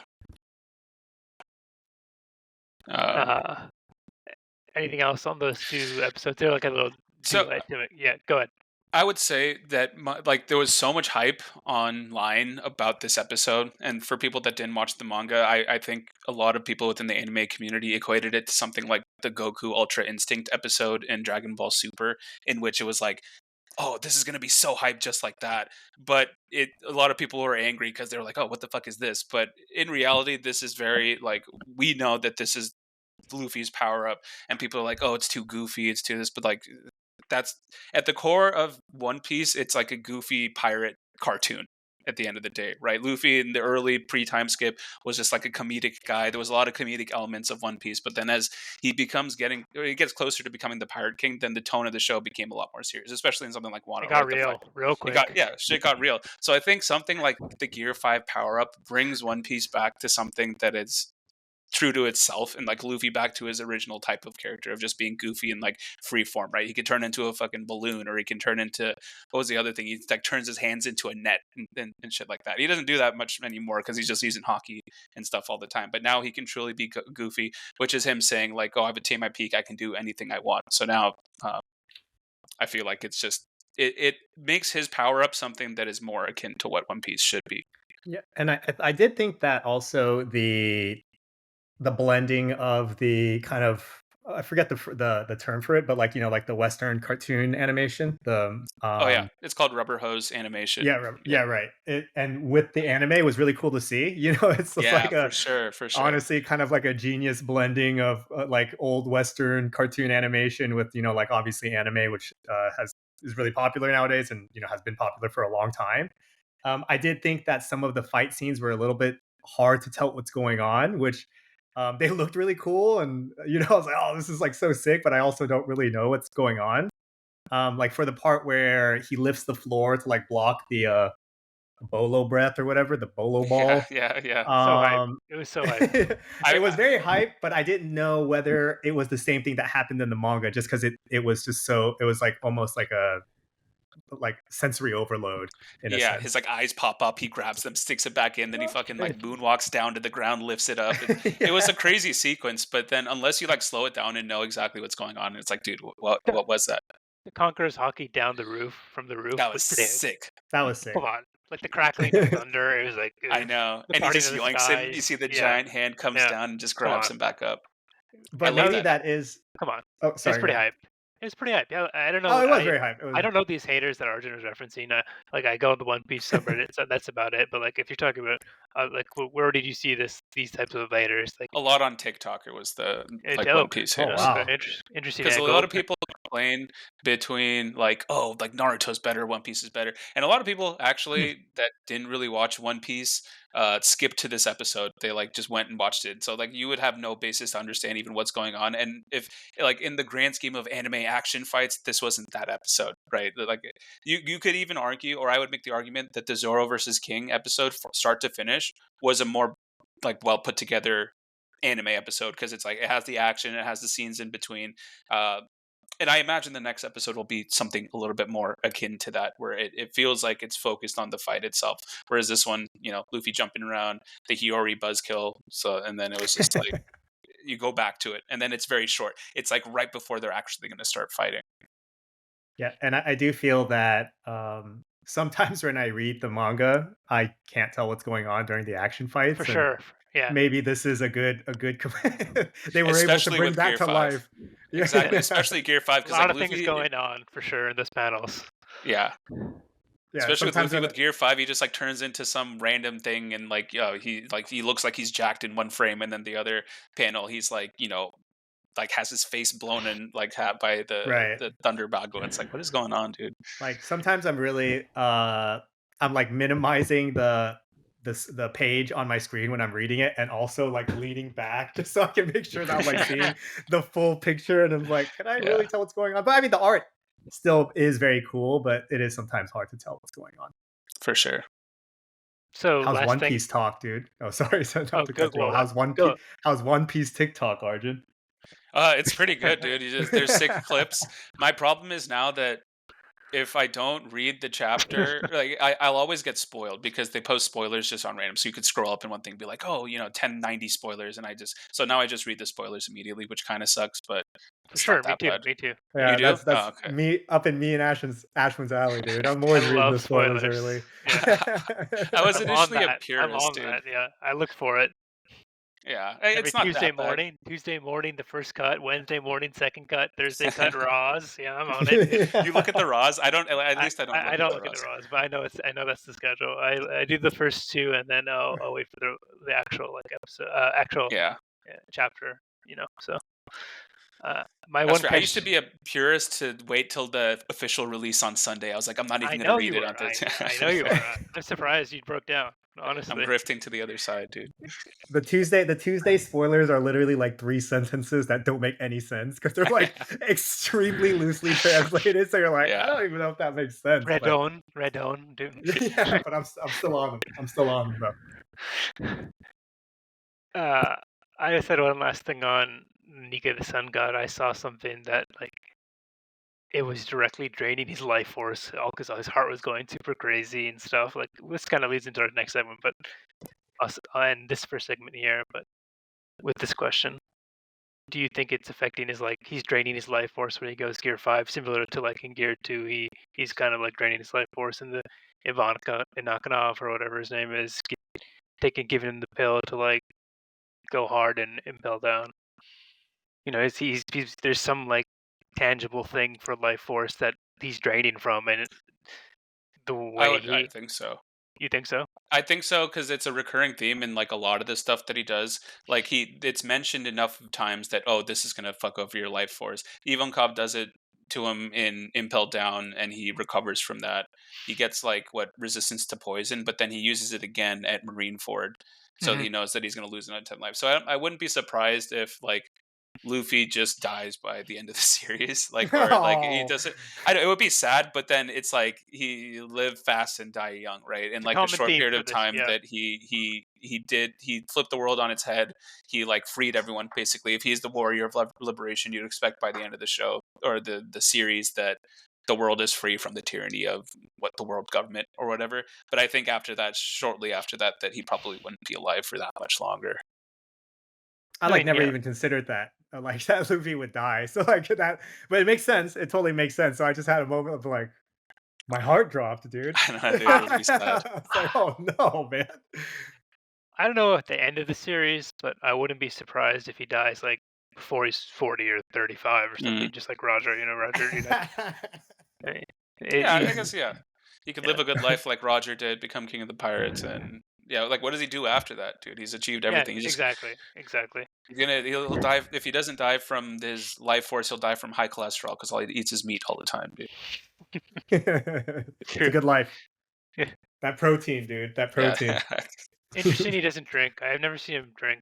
Right? He's underage, bro. Yeah. Whoa, dude. He's underage, bro. Is that why?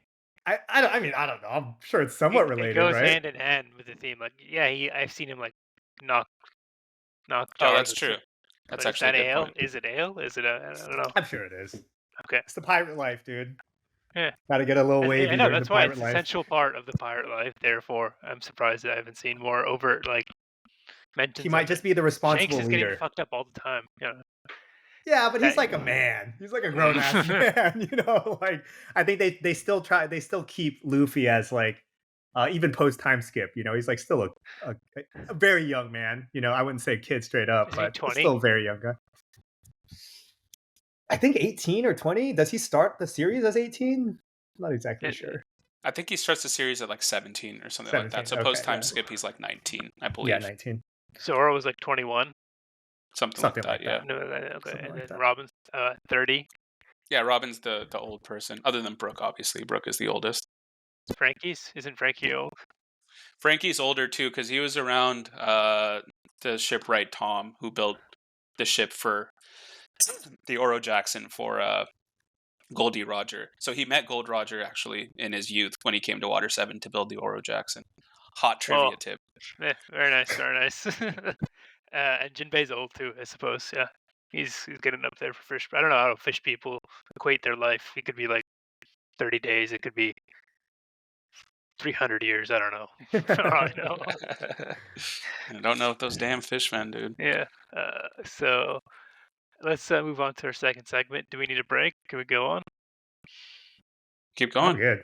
Okay. So I kind of thought we would do a round table of sorts amongst us three with our biggest unanswered questions, because as you know, there's time's running out. Otis said that it's going to end in the next couple of years, right? Is that what I'm supposed to be? 2 years, like 3 more arcs. That's our timeline. 3 more arcs, really? Well, that's all I've heard. Do you have better information? I've heard it's like 1 more super arc. So if you consider Wano as a super arc, it's everything. The lead up was everything post Fishman Island. So Punk Hazard started the conflict with Kaido because they wanted to take out the Smile plant to fuck over Doflamingo, and then they took out the plant in the Caesar. Yeah, Caesar Clown. They stole him, the scientist that was making the smiles, and that. So like it all led up. That's when they first met Momonosuke, and they also met Kinemon at that point. So I mean, dude, that's like 6 years or more of Wano going on. So I feel like Oda can think that it's only going to be done in 2 years, but in reality, it's probably like 6 more years of One Piece. Yeah, I was going to say if Punk Hazard is considered the beginning of a super arc, that's very long ago. Actually, it's an apt way to put it. I never realized that, but yeah, you could say that whole conflict, the getting from just a cat like a supernova level like rookie type thing to the Yonko level, that was like Yonku level plus. That was basically started with Punk Hazard and went all the way to where we are now. That's a good way to put it. Yes. So, anything else, Brian? You want to say anything else? Oh no. I was just pointing out, like, I like it. Now that you bring it up, it makes sense. But Punk Hazard doesn't even seem like related to Wano, given how much crazy stuff has actually happened in Wano, and like the outcomes. And so, if there's only one more super arc, so to speak, I'm all for it. Yeah, and I feel like Egghead is what is setting up like the major players of that super arc. Sure. Right? I was going to talk about this in a little bit later, but like,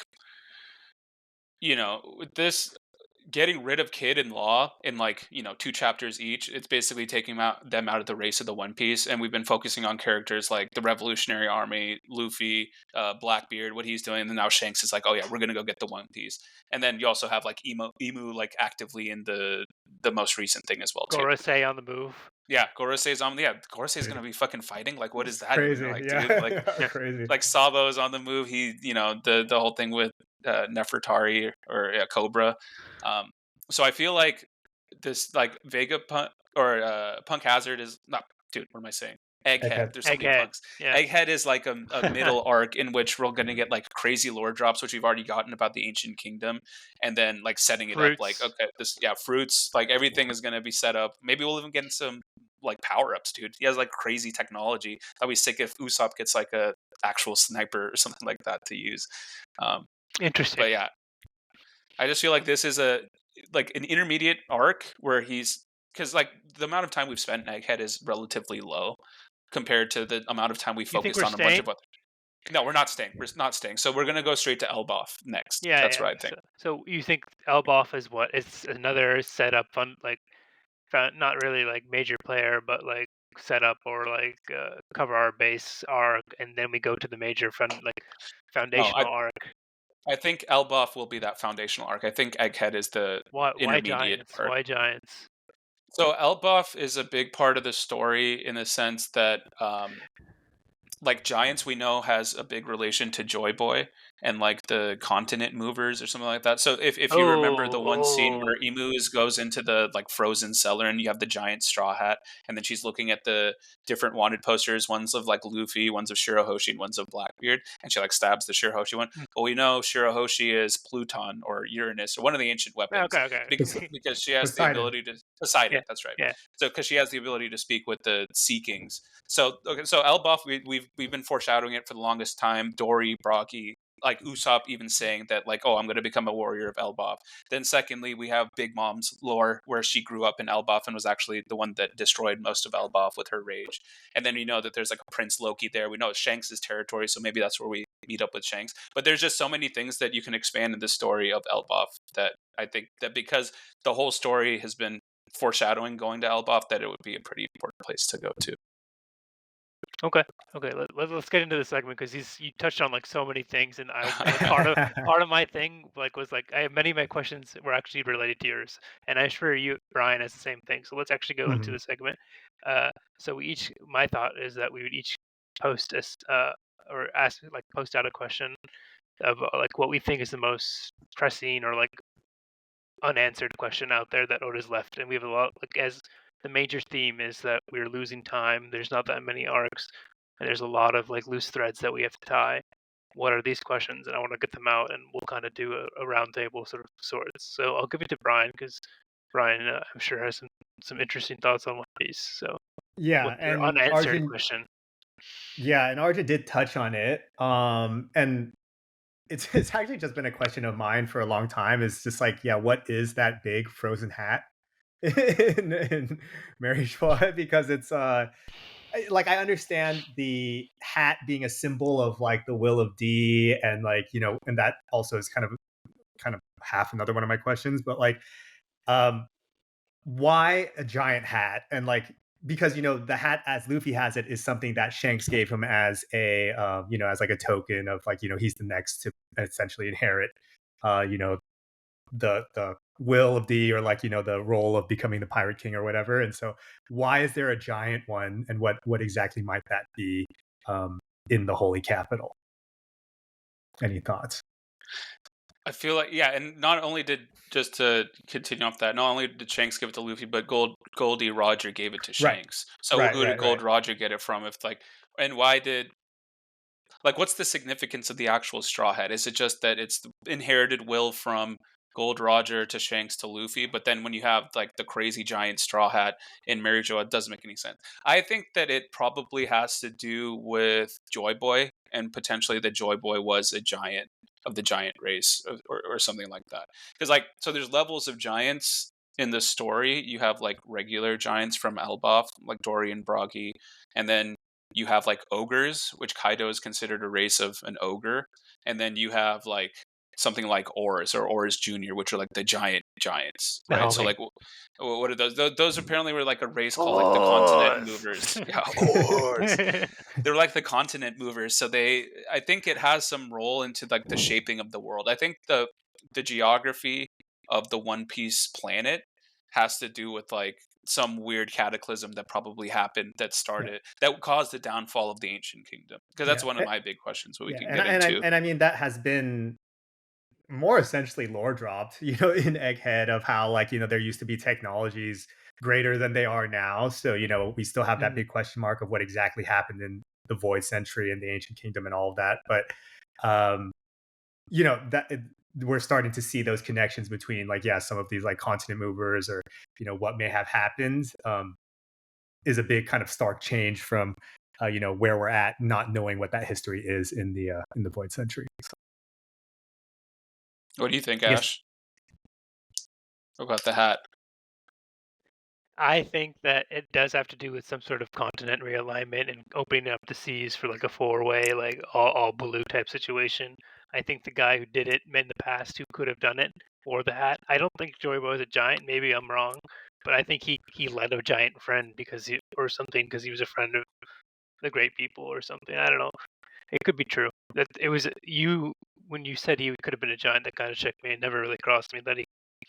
That's why we're going to Elba. Things are kind of all coming together, sort of. Yeah. So maybe we find some things out at Elba for sure. Yeah, and just as like a symbol, like a straw hat is kind of, it kind of implies like kind of like this simplistic nature, like that's why it really fits Luffy. He's kind of like this happy-go-lucky kind of simple guy, but he has a straw hat, and so for them to kind of blow up that symbol as like, oh, it's something that something rests crazy, in the holy capital, it just feels kind of weird and doesn't really align. And so that is a question for me that's always been kind of just floating around for a while. I do hope honestly. it is well done in the sense that it doesn't feel, because it does, if on surface level it feels cheap. It's like, oh, really, the straw hat? It's just like, it should just be a thing that Luffy wears. It shouldn't have this deep significance. So I'll trust Oda to make some sense out of it, perhaps.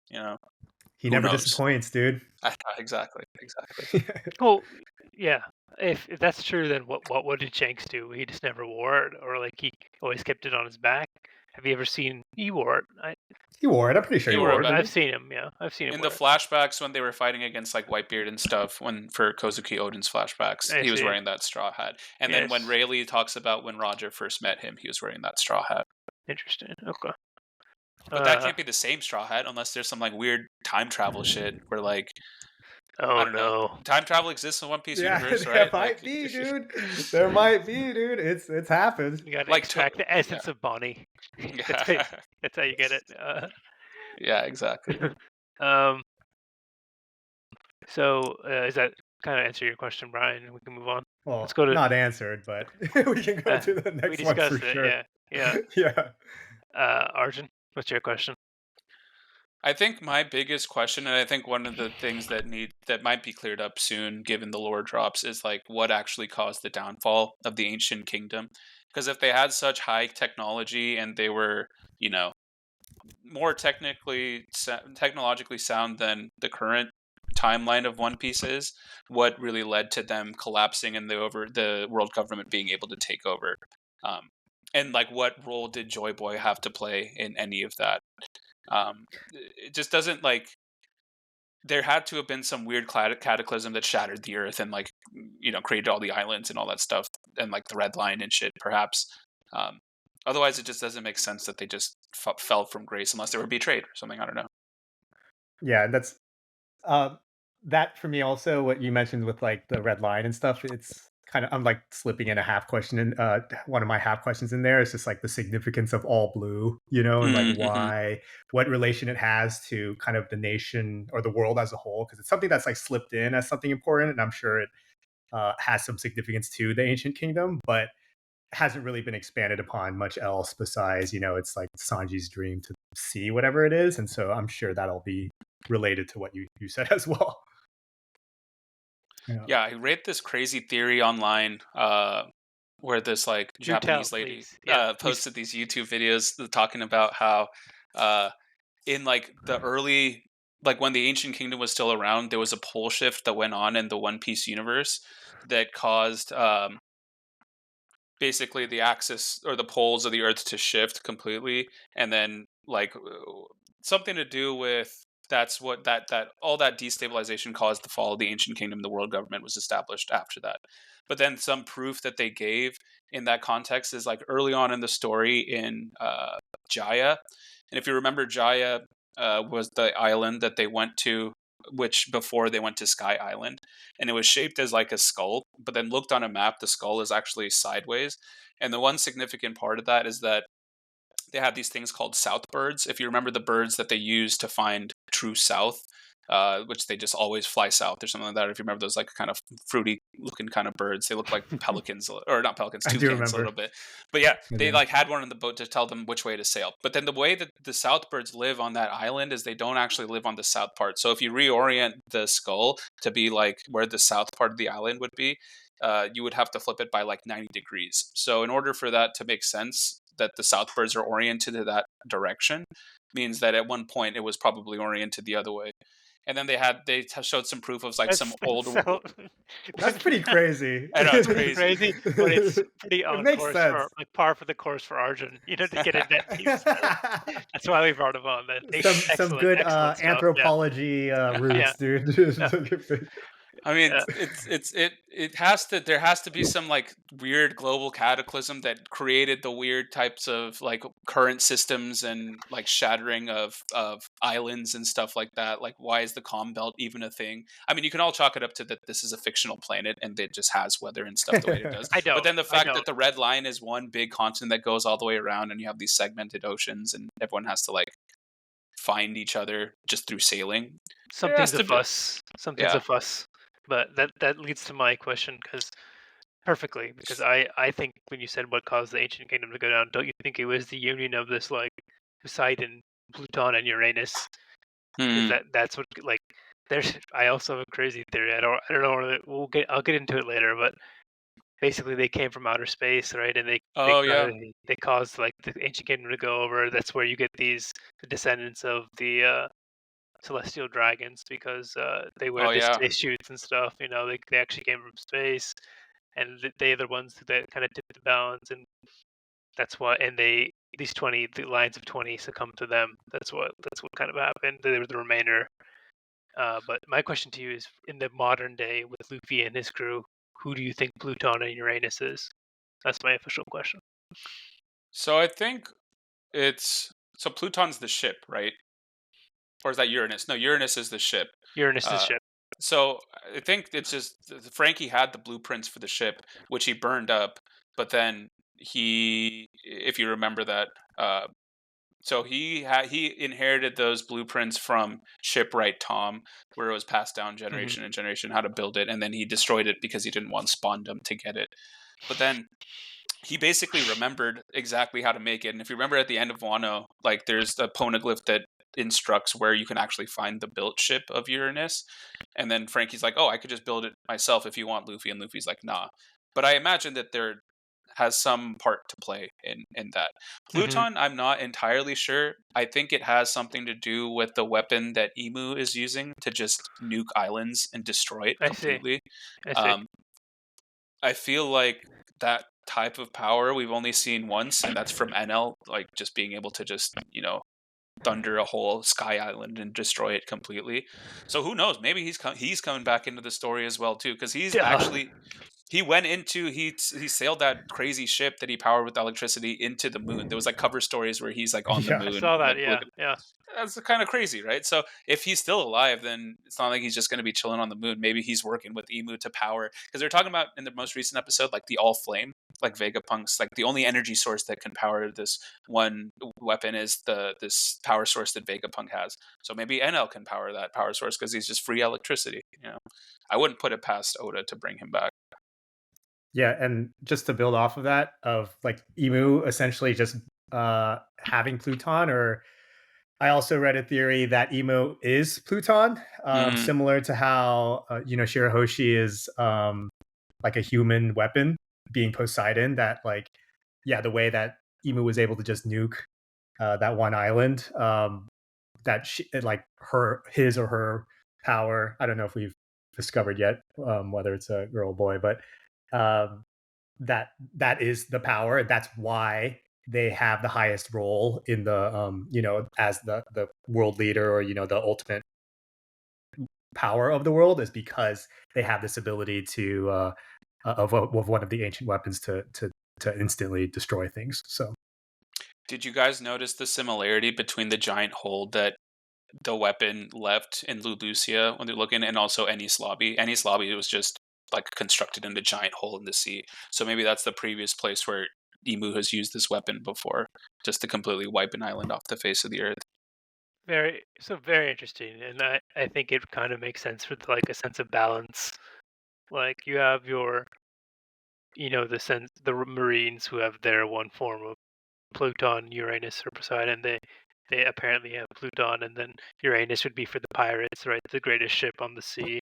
And then you have one for the sea itself, which would be Poseidon, right? So you have these three like aspects of balance, and then Luffy is seemingly like washed his hands of Uranus. He has Poseidon on his side naturally. Now if he gets to Pluton somehow, I thought it was Shank. I thought Roger had it, and then Shanks had Pluton, and that's the way they could like. If you saw that Shiki clip where he fights like Shiki with like 30,000 ships around him, and then he's just Roger ship by himself, and somehow he wins the battle, and like, or he because calls of ocean currents, because ocean or like, currents or a hurricane or something, right? He calls like someone's that it's implied. I feel like it's implied he calls the hurricane or something like. Yeah, which is interesting though, because we've always speculated that dragon's the one that has like a weather fruit, right? If you remember early on in the series when Dragon saves Luffy from Smoker, there's like the gust of wind in the place, and then Dragon just like appears. Good callback, yeah. Yeah, so just a quick question, or a quick point on that actual same Roger scene where he's fighting against like the Shiki's pirates. There's this like giant egg that's always shown on his ship. It's like a giant egg. Shiroshi, right? Well, I mean, I don't think fishmen are born in eggs. I don't think so. No, I don't think it was, dude. It might be some like fish are born in eggs. It could be. Oh, actually, that's a great point biologically. No, but if they're okay, what about? I thought it was for sure. Like I thought because the Tommy wasn't right. That was another question I had. Like why now? It's because why is Nika coming out now? Is it because like Shiroshi wasn't born? That was part of the reason Roger came too early, right? Quote unquote. Shiroshi was not born yet, so I thought they grabbed Shiroshi to secure her, and then I don't know, maybe she was under threat or something. Oh, I thought that. That's what I thought, but that could be wrong. Never thought of that.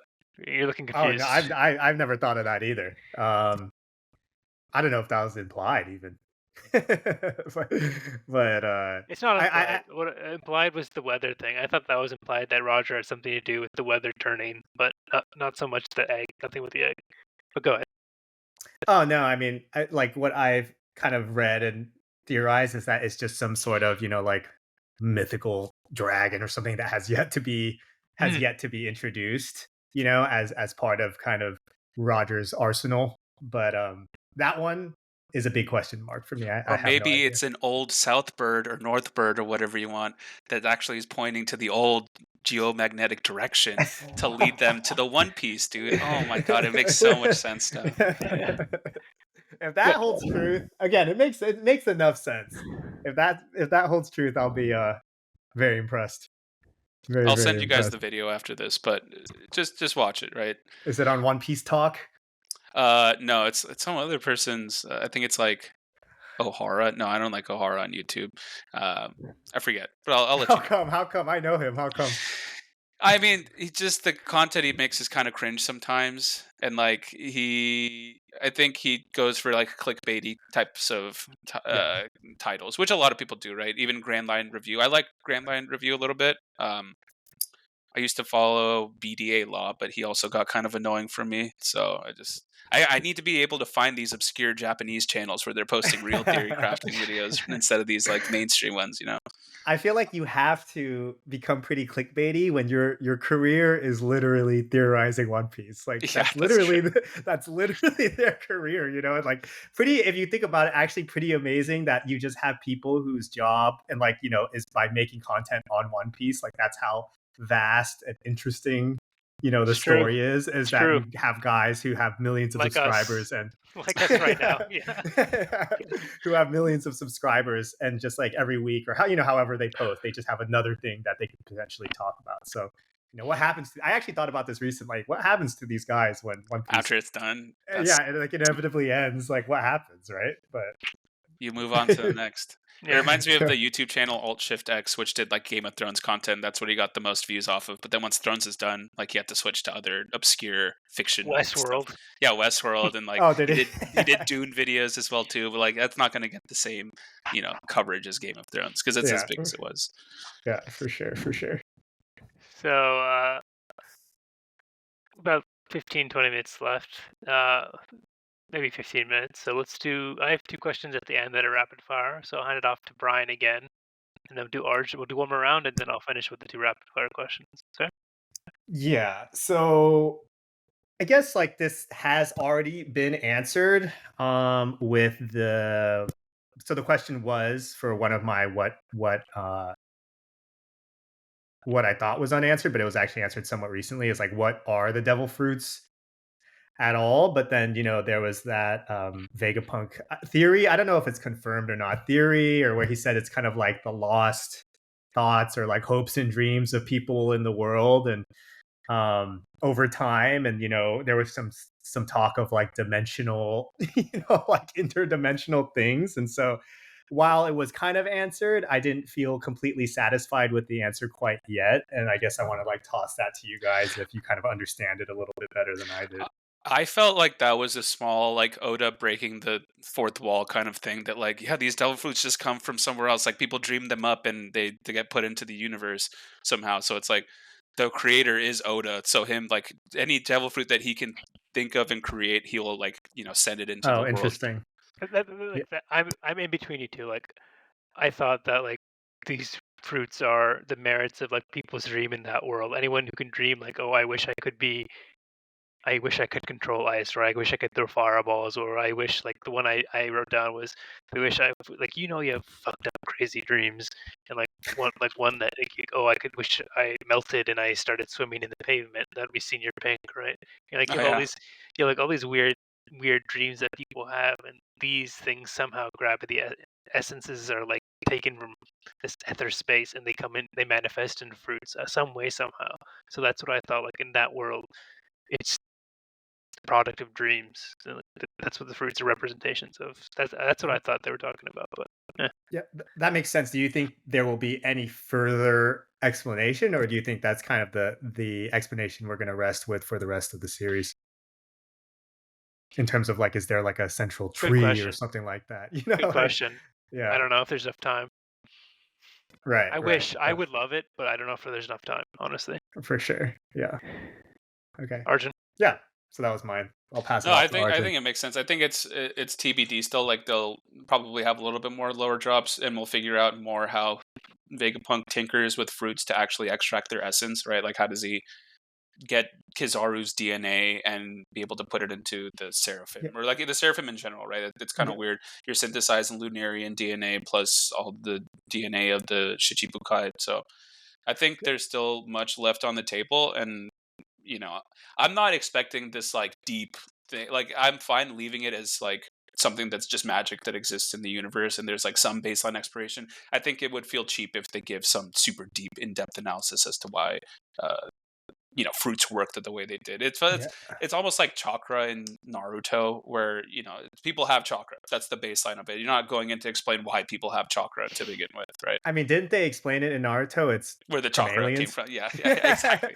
And that did make it whack. And that actually did make it whack. Now that you mention it, yes, it all came from Mother Kaguya, and it completely it just ruined like the wonder in the universe, I think. Yeah. No, that makes sense. I think there will be a little bit more explanation now that I'm thinking about it, and as we're talking about it, because of we have the gomu gomu fruit. It's like this some sort of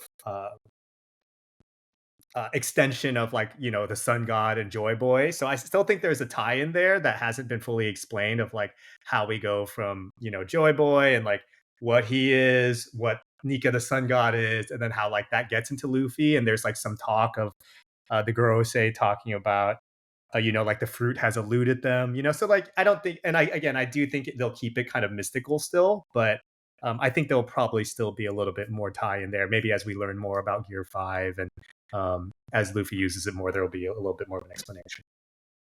Yeah, I reread that scene in where Luffy fights Rob Lucci again, and then Vegapunk like rushes to the screen. He's like, "Is that the white warrior or something like that?" Yeah. He's like, "Yeah, like the fruit doesn't exist in all the encyclopedias of other devil fruits," and it's like, so there's something special about that.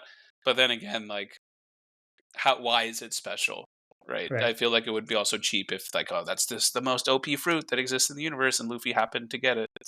Yeah. Also, Mother Kaguya, dude. Yeah, exactly. It's like, dude, what the fuck? So was one of my questions like, how did it evade the world government for 800 years? Why did it let itself get into Shank's possession? But then also like it was there for Luffy. Was that just fate? Like, why did it choose him at the time? And what circumstances? Like, if you noticed when he recovered and became Nika, there was the huge moon, like in the background, like as a big symbol, I think. And even though he's the one who brings the sun, he was born under the moon or something. Maybe there had to be some level of circumstances that had to come around for him, like he had to die under a full moon or something like weird like that. I don't know, but that's my working theory. I think. Do you think he died though, instead of just like passing out? To give yourself fully, like your full last breath, maybe, and that was like maybe it's you don't die in animes like that. I guess the protagonist doesn't die, but like to give his main last breath or something. Yes, he did do that. I think he died. Yeah. Or like functionally, I think he like functionally died, but you never knew you knew he was never going to actually die. Yeah, but I think like for story purposes, he like died. Died. I do think so. Yeah, I do think so. Yeah, his voice went silent, right? Exactly.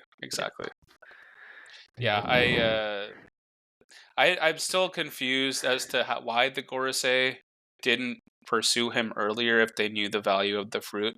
Like, you can make the argument that up until Enies Lobby, Luffy probably just flew under the radar, right? He fucked with some Marines in East Blue, then he came into the Grand Line. He destabilized Crocodile, didn't get much credit for it, and then like went up into the sky, didn't fight any Marines for a good amount of time. But until Enies Lobby, yeah, then he like was on the world stage and he was like front and center. But then at that point, they should have gotten some reports that he was using a gum-like fruit, but maybe it's just like you have the mochi. You have the mochi one. You have the mochi fruit. So there's fruits that replicate what it's doing. So maybe they just thought any amount of dreams, right? That's the reason. Yeah, so I think that even though he flew under the radar, then maybe they were just like, okay, he's not going to awaken. And they did send Kuma to wipe out the Straw Hats after Thriller Bark. I don't know if that was motivated by, okay, he has the gum fruit, we got to get rid of him, or if they were just like, yeah, fuck these kids, like we gotta get rid of them somehow. Fuck them kids, and then now that they're just like, oh yeah, like this is worse. That if it awakens, we'd rather have this outcome that we enrage Kaido than have this fruit awaken. But they got the worst possible scenario. How did it find Luffy? You asked.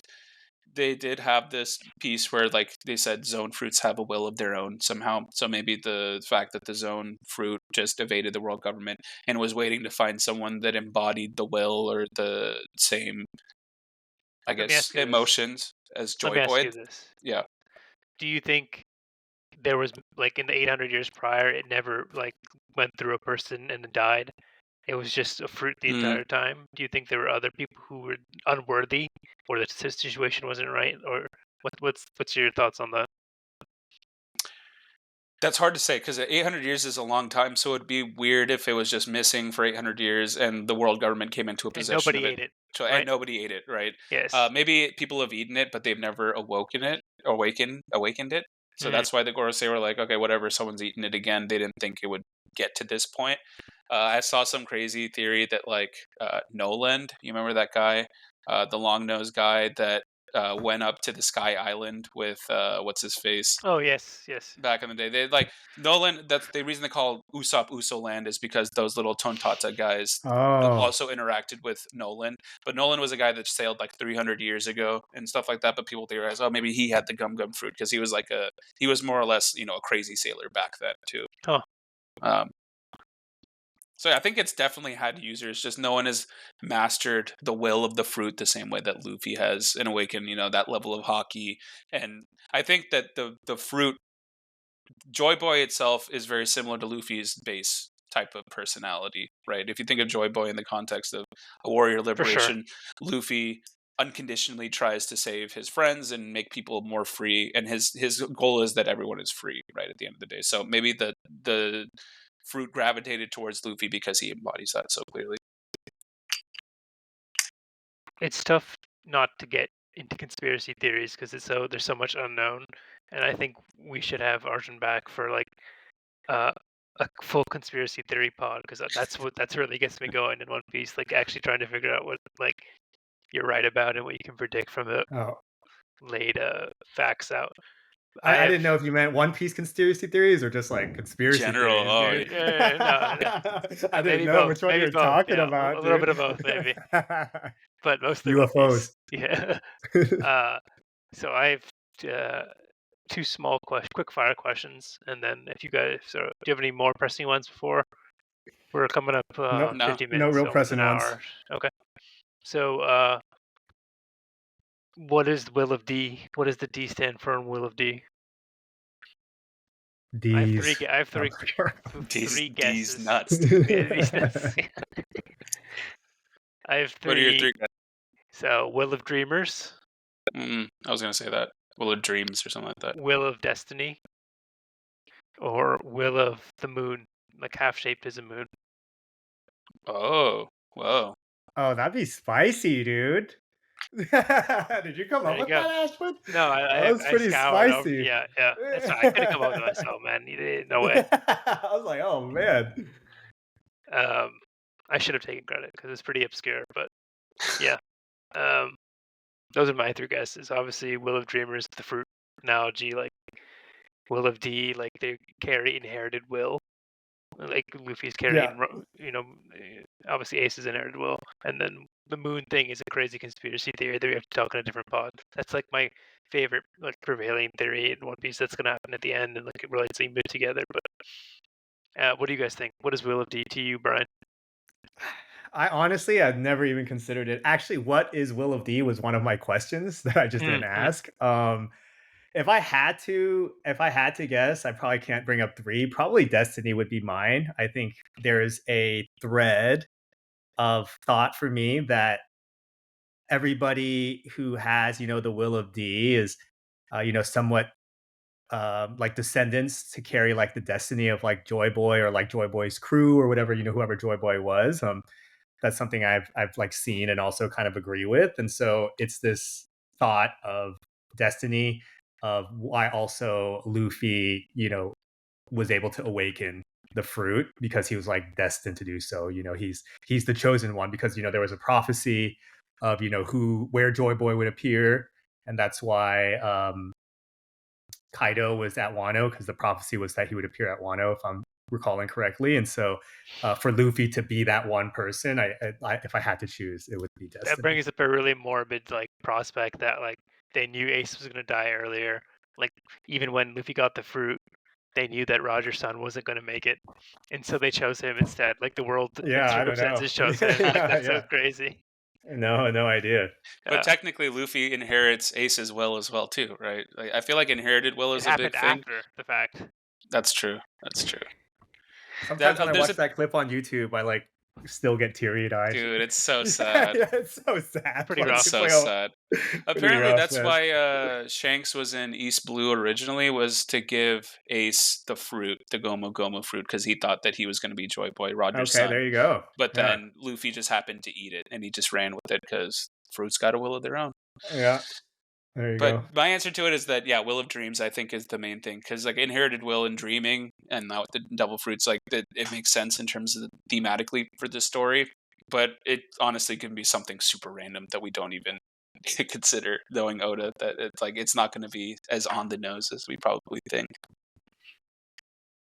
Okay. My next question was, do you think any of the past villains that Luffy's vanquished have come? You touched about it earlier, like Anoa or something, and Crocodile's come back, obviously. Buggy's around doing things. But do you think any of these other like past villains will come back to play a significant role in the end? Arjun? Yes. Okay. Yes. Yeah. I'm a big proponent of the idea that Cross Guild will do a raid on Impel Down and then free Doflamingo, and then Doflamingo will be back in the story. Because there's no point of him just rotting in a prison when he has a lot of big lore drops as a celestial dragon, and it would make sense for him to be on the same team as like Crocodile, because he tried teaming up with Crocodile and Marineford. He's like, yeah, join my squad, bro. So I my bit, like, that's just like low hanging fruit. I think it would make sense if Doflamingo came back. Then second, like, stretch, it would be NL? weird. I know that's the long stretch, but even more of a stretch is that Big Mom and Kaido are actually just not really dead, and they might actually Very just good. come Yes. back later on in the story. Which it might make sense because we didn't get a lot of backstory for Kaido. We get a little bit just from Odin's flashbacks and shit, but the thing about the origins of Kaido, what's his No, don't we know what motivation? was King? We get the origin of the Yeah, crew. we get the origin of the crew, but him being part of the Rocks Pirates. So maybe we get flashbacks of them and their comeuppance from when we get into the Rocks Pirates, which is another probably a big topic we can have on the show of, like, who are the Rocks Pirates? They're Yeah. they're the biggest name that we've heard that we have literally no information about other than the people that are there. So, like, yeah, Kaido, Big Mom could come back, or at the very least we'll get some background on them from when we get into the Rocks Pirates. Maybe Yeah, Rox for my Dieselbeck is alive still, dude. Maybe Yeah. he's still alive in the world. I've actually heard a theory that Rox Dieselbeck is Emu. I've heard that too. Yeah. Yeah, so that's kind of Wow, crazy. that blew my Yeah. mind. I have not heard that ever. Ryan, so Yeah, good, well so played like to that's you. like that's a crazy stretch theory. In terms of mine for the villain, I actually was gonna say Kaido. I think just because like near the end of the fight and the arc in the manga, they kind of start giving him some redeeming qualities. Mhm. It's like he's not really just like a piece of shit. Like he's actually has like these reasons for being here, and he actually had like these hopes for wanting to be Joy Boy, and essentially Joy Boy is a pretty it's like an honorable thing to want to achieve. Of course, he kind of like lost his way in trying to do some of this stuff.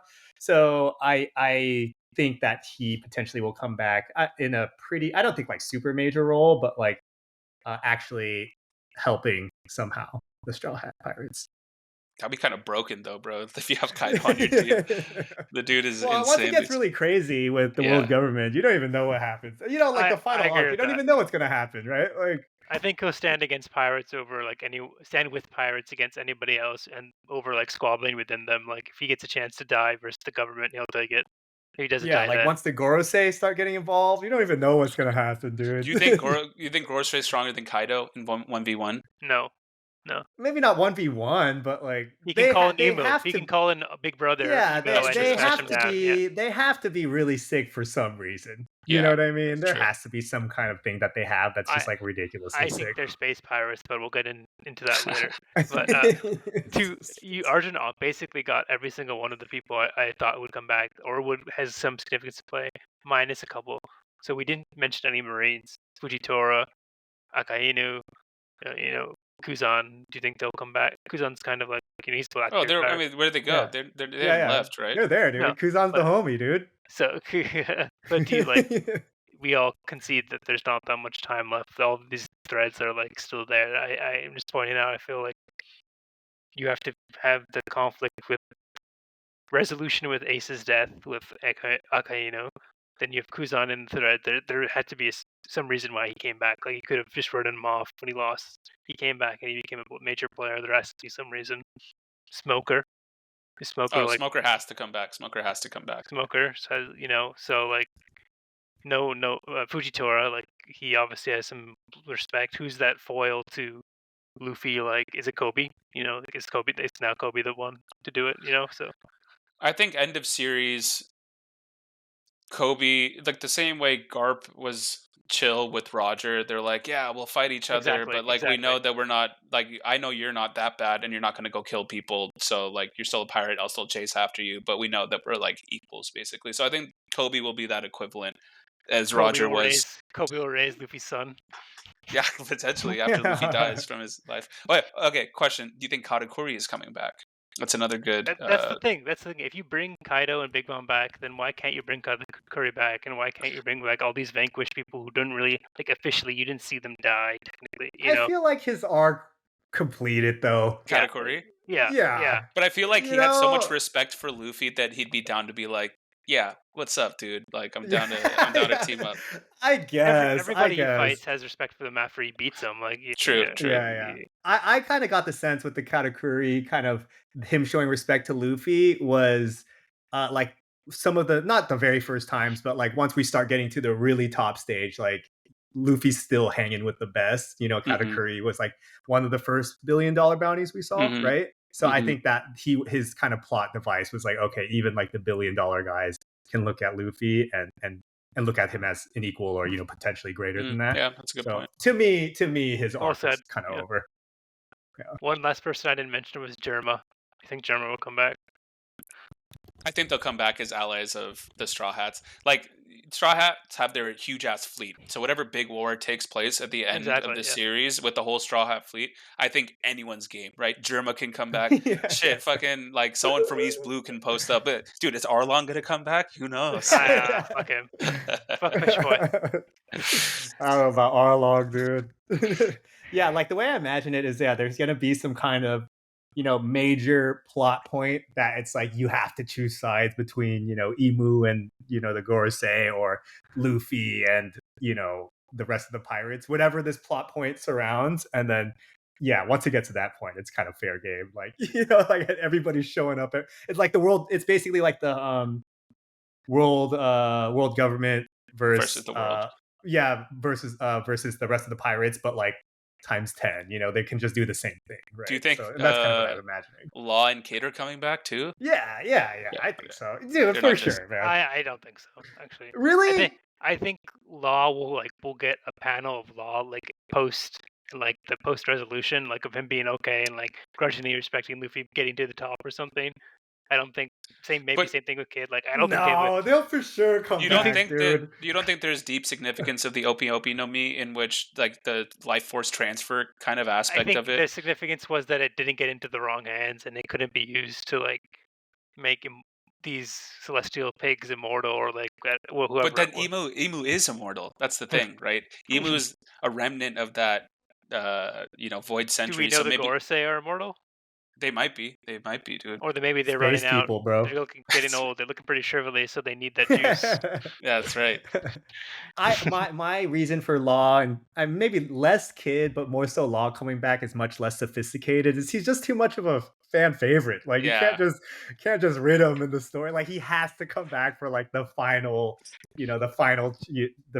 chapters of the final battles, because it'd just be too ridiculous for it. He's been such a long staple of the story. Yeah, very nice. Right here. Yeah. For the listeners, Arjun is holding up a Law poster. So there's just no way. That's again less sophisticated, but he has to come back. I didn't say we won't see him again. It'll be a very small significance. I think the final battle is Luffy has to take alone. I think this was you got a great team battle. You just got a great team battle versus Kaido and Big Mom. It was like the epitome of what you could want from a pirate like team battle, like 5-on-2 and then down to like 4-on-2 and then down to like 3-on-2. For sure. Yeah, I don't know. Do you think there's going to be one-on-one matchups of the actual how strong do you think the Straw Hat crew is now that they can actually one-on-one someone? Right? I feel like the power scaling has gotten weird in the sense that Luffy, Sanji, Zoro, Robin and Jinbei are like pretty fucking strong. Maybe Frankie too. You could throw it in there, but Usopp still doesn't really hit that hard, dude. Like Nami, I wish she has Zeus now. Okay, not too bad. Chopper, he hasn't done shit for a while. So like I don't like you like the traditional theory is that the Straw Hats would just 1v1 the Blackbeard Pirates, for example, but I don't think they have any chance, right? It's 9v9 matchup, but I don't think there's any chance that like anyone can hold a candle on the Straw Hats to like, or some of the shit tiers can hold a candle to the Blackbeard crew. We can go on for a long time about this, and I would love to, but don't you think that Chopper's who do you call the weakest? Let's just start there. Who do you think is the weakest? Usopp, right? No, are you kidding me? No way. It's got to be Chopper. It's Chopper. Yeah, it's Chopper. All right, fair enough. So then, if Chopper has to fight like the stupidest person and dumb lumbering fool from Blackbeard Pirates, isn't that the island right now, or is the giant? Isn't there a giant as well? Yeah, the giant. I think it would be the giant. I think it'll be like Chopper will face the giant. San Juan Wolf, dude. Chopper versus San Juan Wolf. San Juan Wolf is like pretty badass, dude. They're all badass, but like Shiryu is going to be Zoro. But like, speaking of, I think Zoro can take anybody now. You were asked to answer Arjun's question specifically. Zoro can basically, when he's healthy and not fucked up from like fighting. That's the thing. Zoro fought 2 battles, right? He fought King, and Kaido, and if he's just fighting 1-on-1 or like in a group environment, I feel like he's much better, and he can hold his own versus anybody now. Kizaru, he can and Fujitora. Easily, yeah. The thing with Chopper is that he can always bust out like another drug. Yeah, that's true. You know what I mean? That's like you can always see like I've been making this for a really long time while I've been sucking ass. You know what I mean? And I finally perfected it. That's always on the table with Chopper. I wonder if the Rumble Ball works on zone transformations. Luffy should pop one because he's zone now, dude. Like, that was exactly right. That was a great theory. So he needs to he's gonna eat a Rumble Ball as a mythical zone and grow up really big and wear the big hat you were talking about and hit the continent down so he can make the all blue happen. Yeah, that's spicy. Yeah, that's spicy. We'll save it for another pod. We've gone for an hour. I appreciate your time, Arjun. Thank you. Yeah, no, thank you for having me. This was good talks, dude. Good talks. Fantastic. Yeah, we'll have to do a conspiracy pod. I'm really serious because that's the stuff that really gets me going. Is that conspiracy theories about One Piece? The deep theories. The deep theories about One Piece. Yeah, and yeah, same. Did we not go deep enough? That was pretty deep, I thought, dude. I tried to avoid, Brian. You have no idea. Okay. No, I think if we're gonna go really deep, then I'll make sure I have my notes ready for next time. You make a PowerPoint presentation, and it will be good. And stuff. Crazy diagrams, and you're like cross-eyed, like. But so that concludes our Volblast podcast. Arjun, our guest, has a song of the week. So while he gets that ready to Brian, do you want to pass it off to Brian? Yeah. Why don't you just do a quick introduction of it, Arjun, and then we'll play it out. Oh, the song? Yeah. Oh yeah. So it's L'Impaired Trees, this French band or artist that Clayton actually put me on.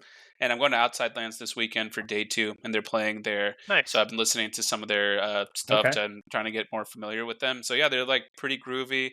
I feel like they have a little bit like Daft Punk elements, but like a little like funky, groovy sound. So yeah, enjoy as much as I did. All right. And we'll play it out. I loved it. Yeah. Now. I loved it. Yeah. It was great. Great song. Nice. All right. Take it easy, guys. Thank you. Later. Peace. Cool. Well, peace.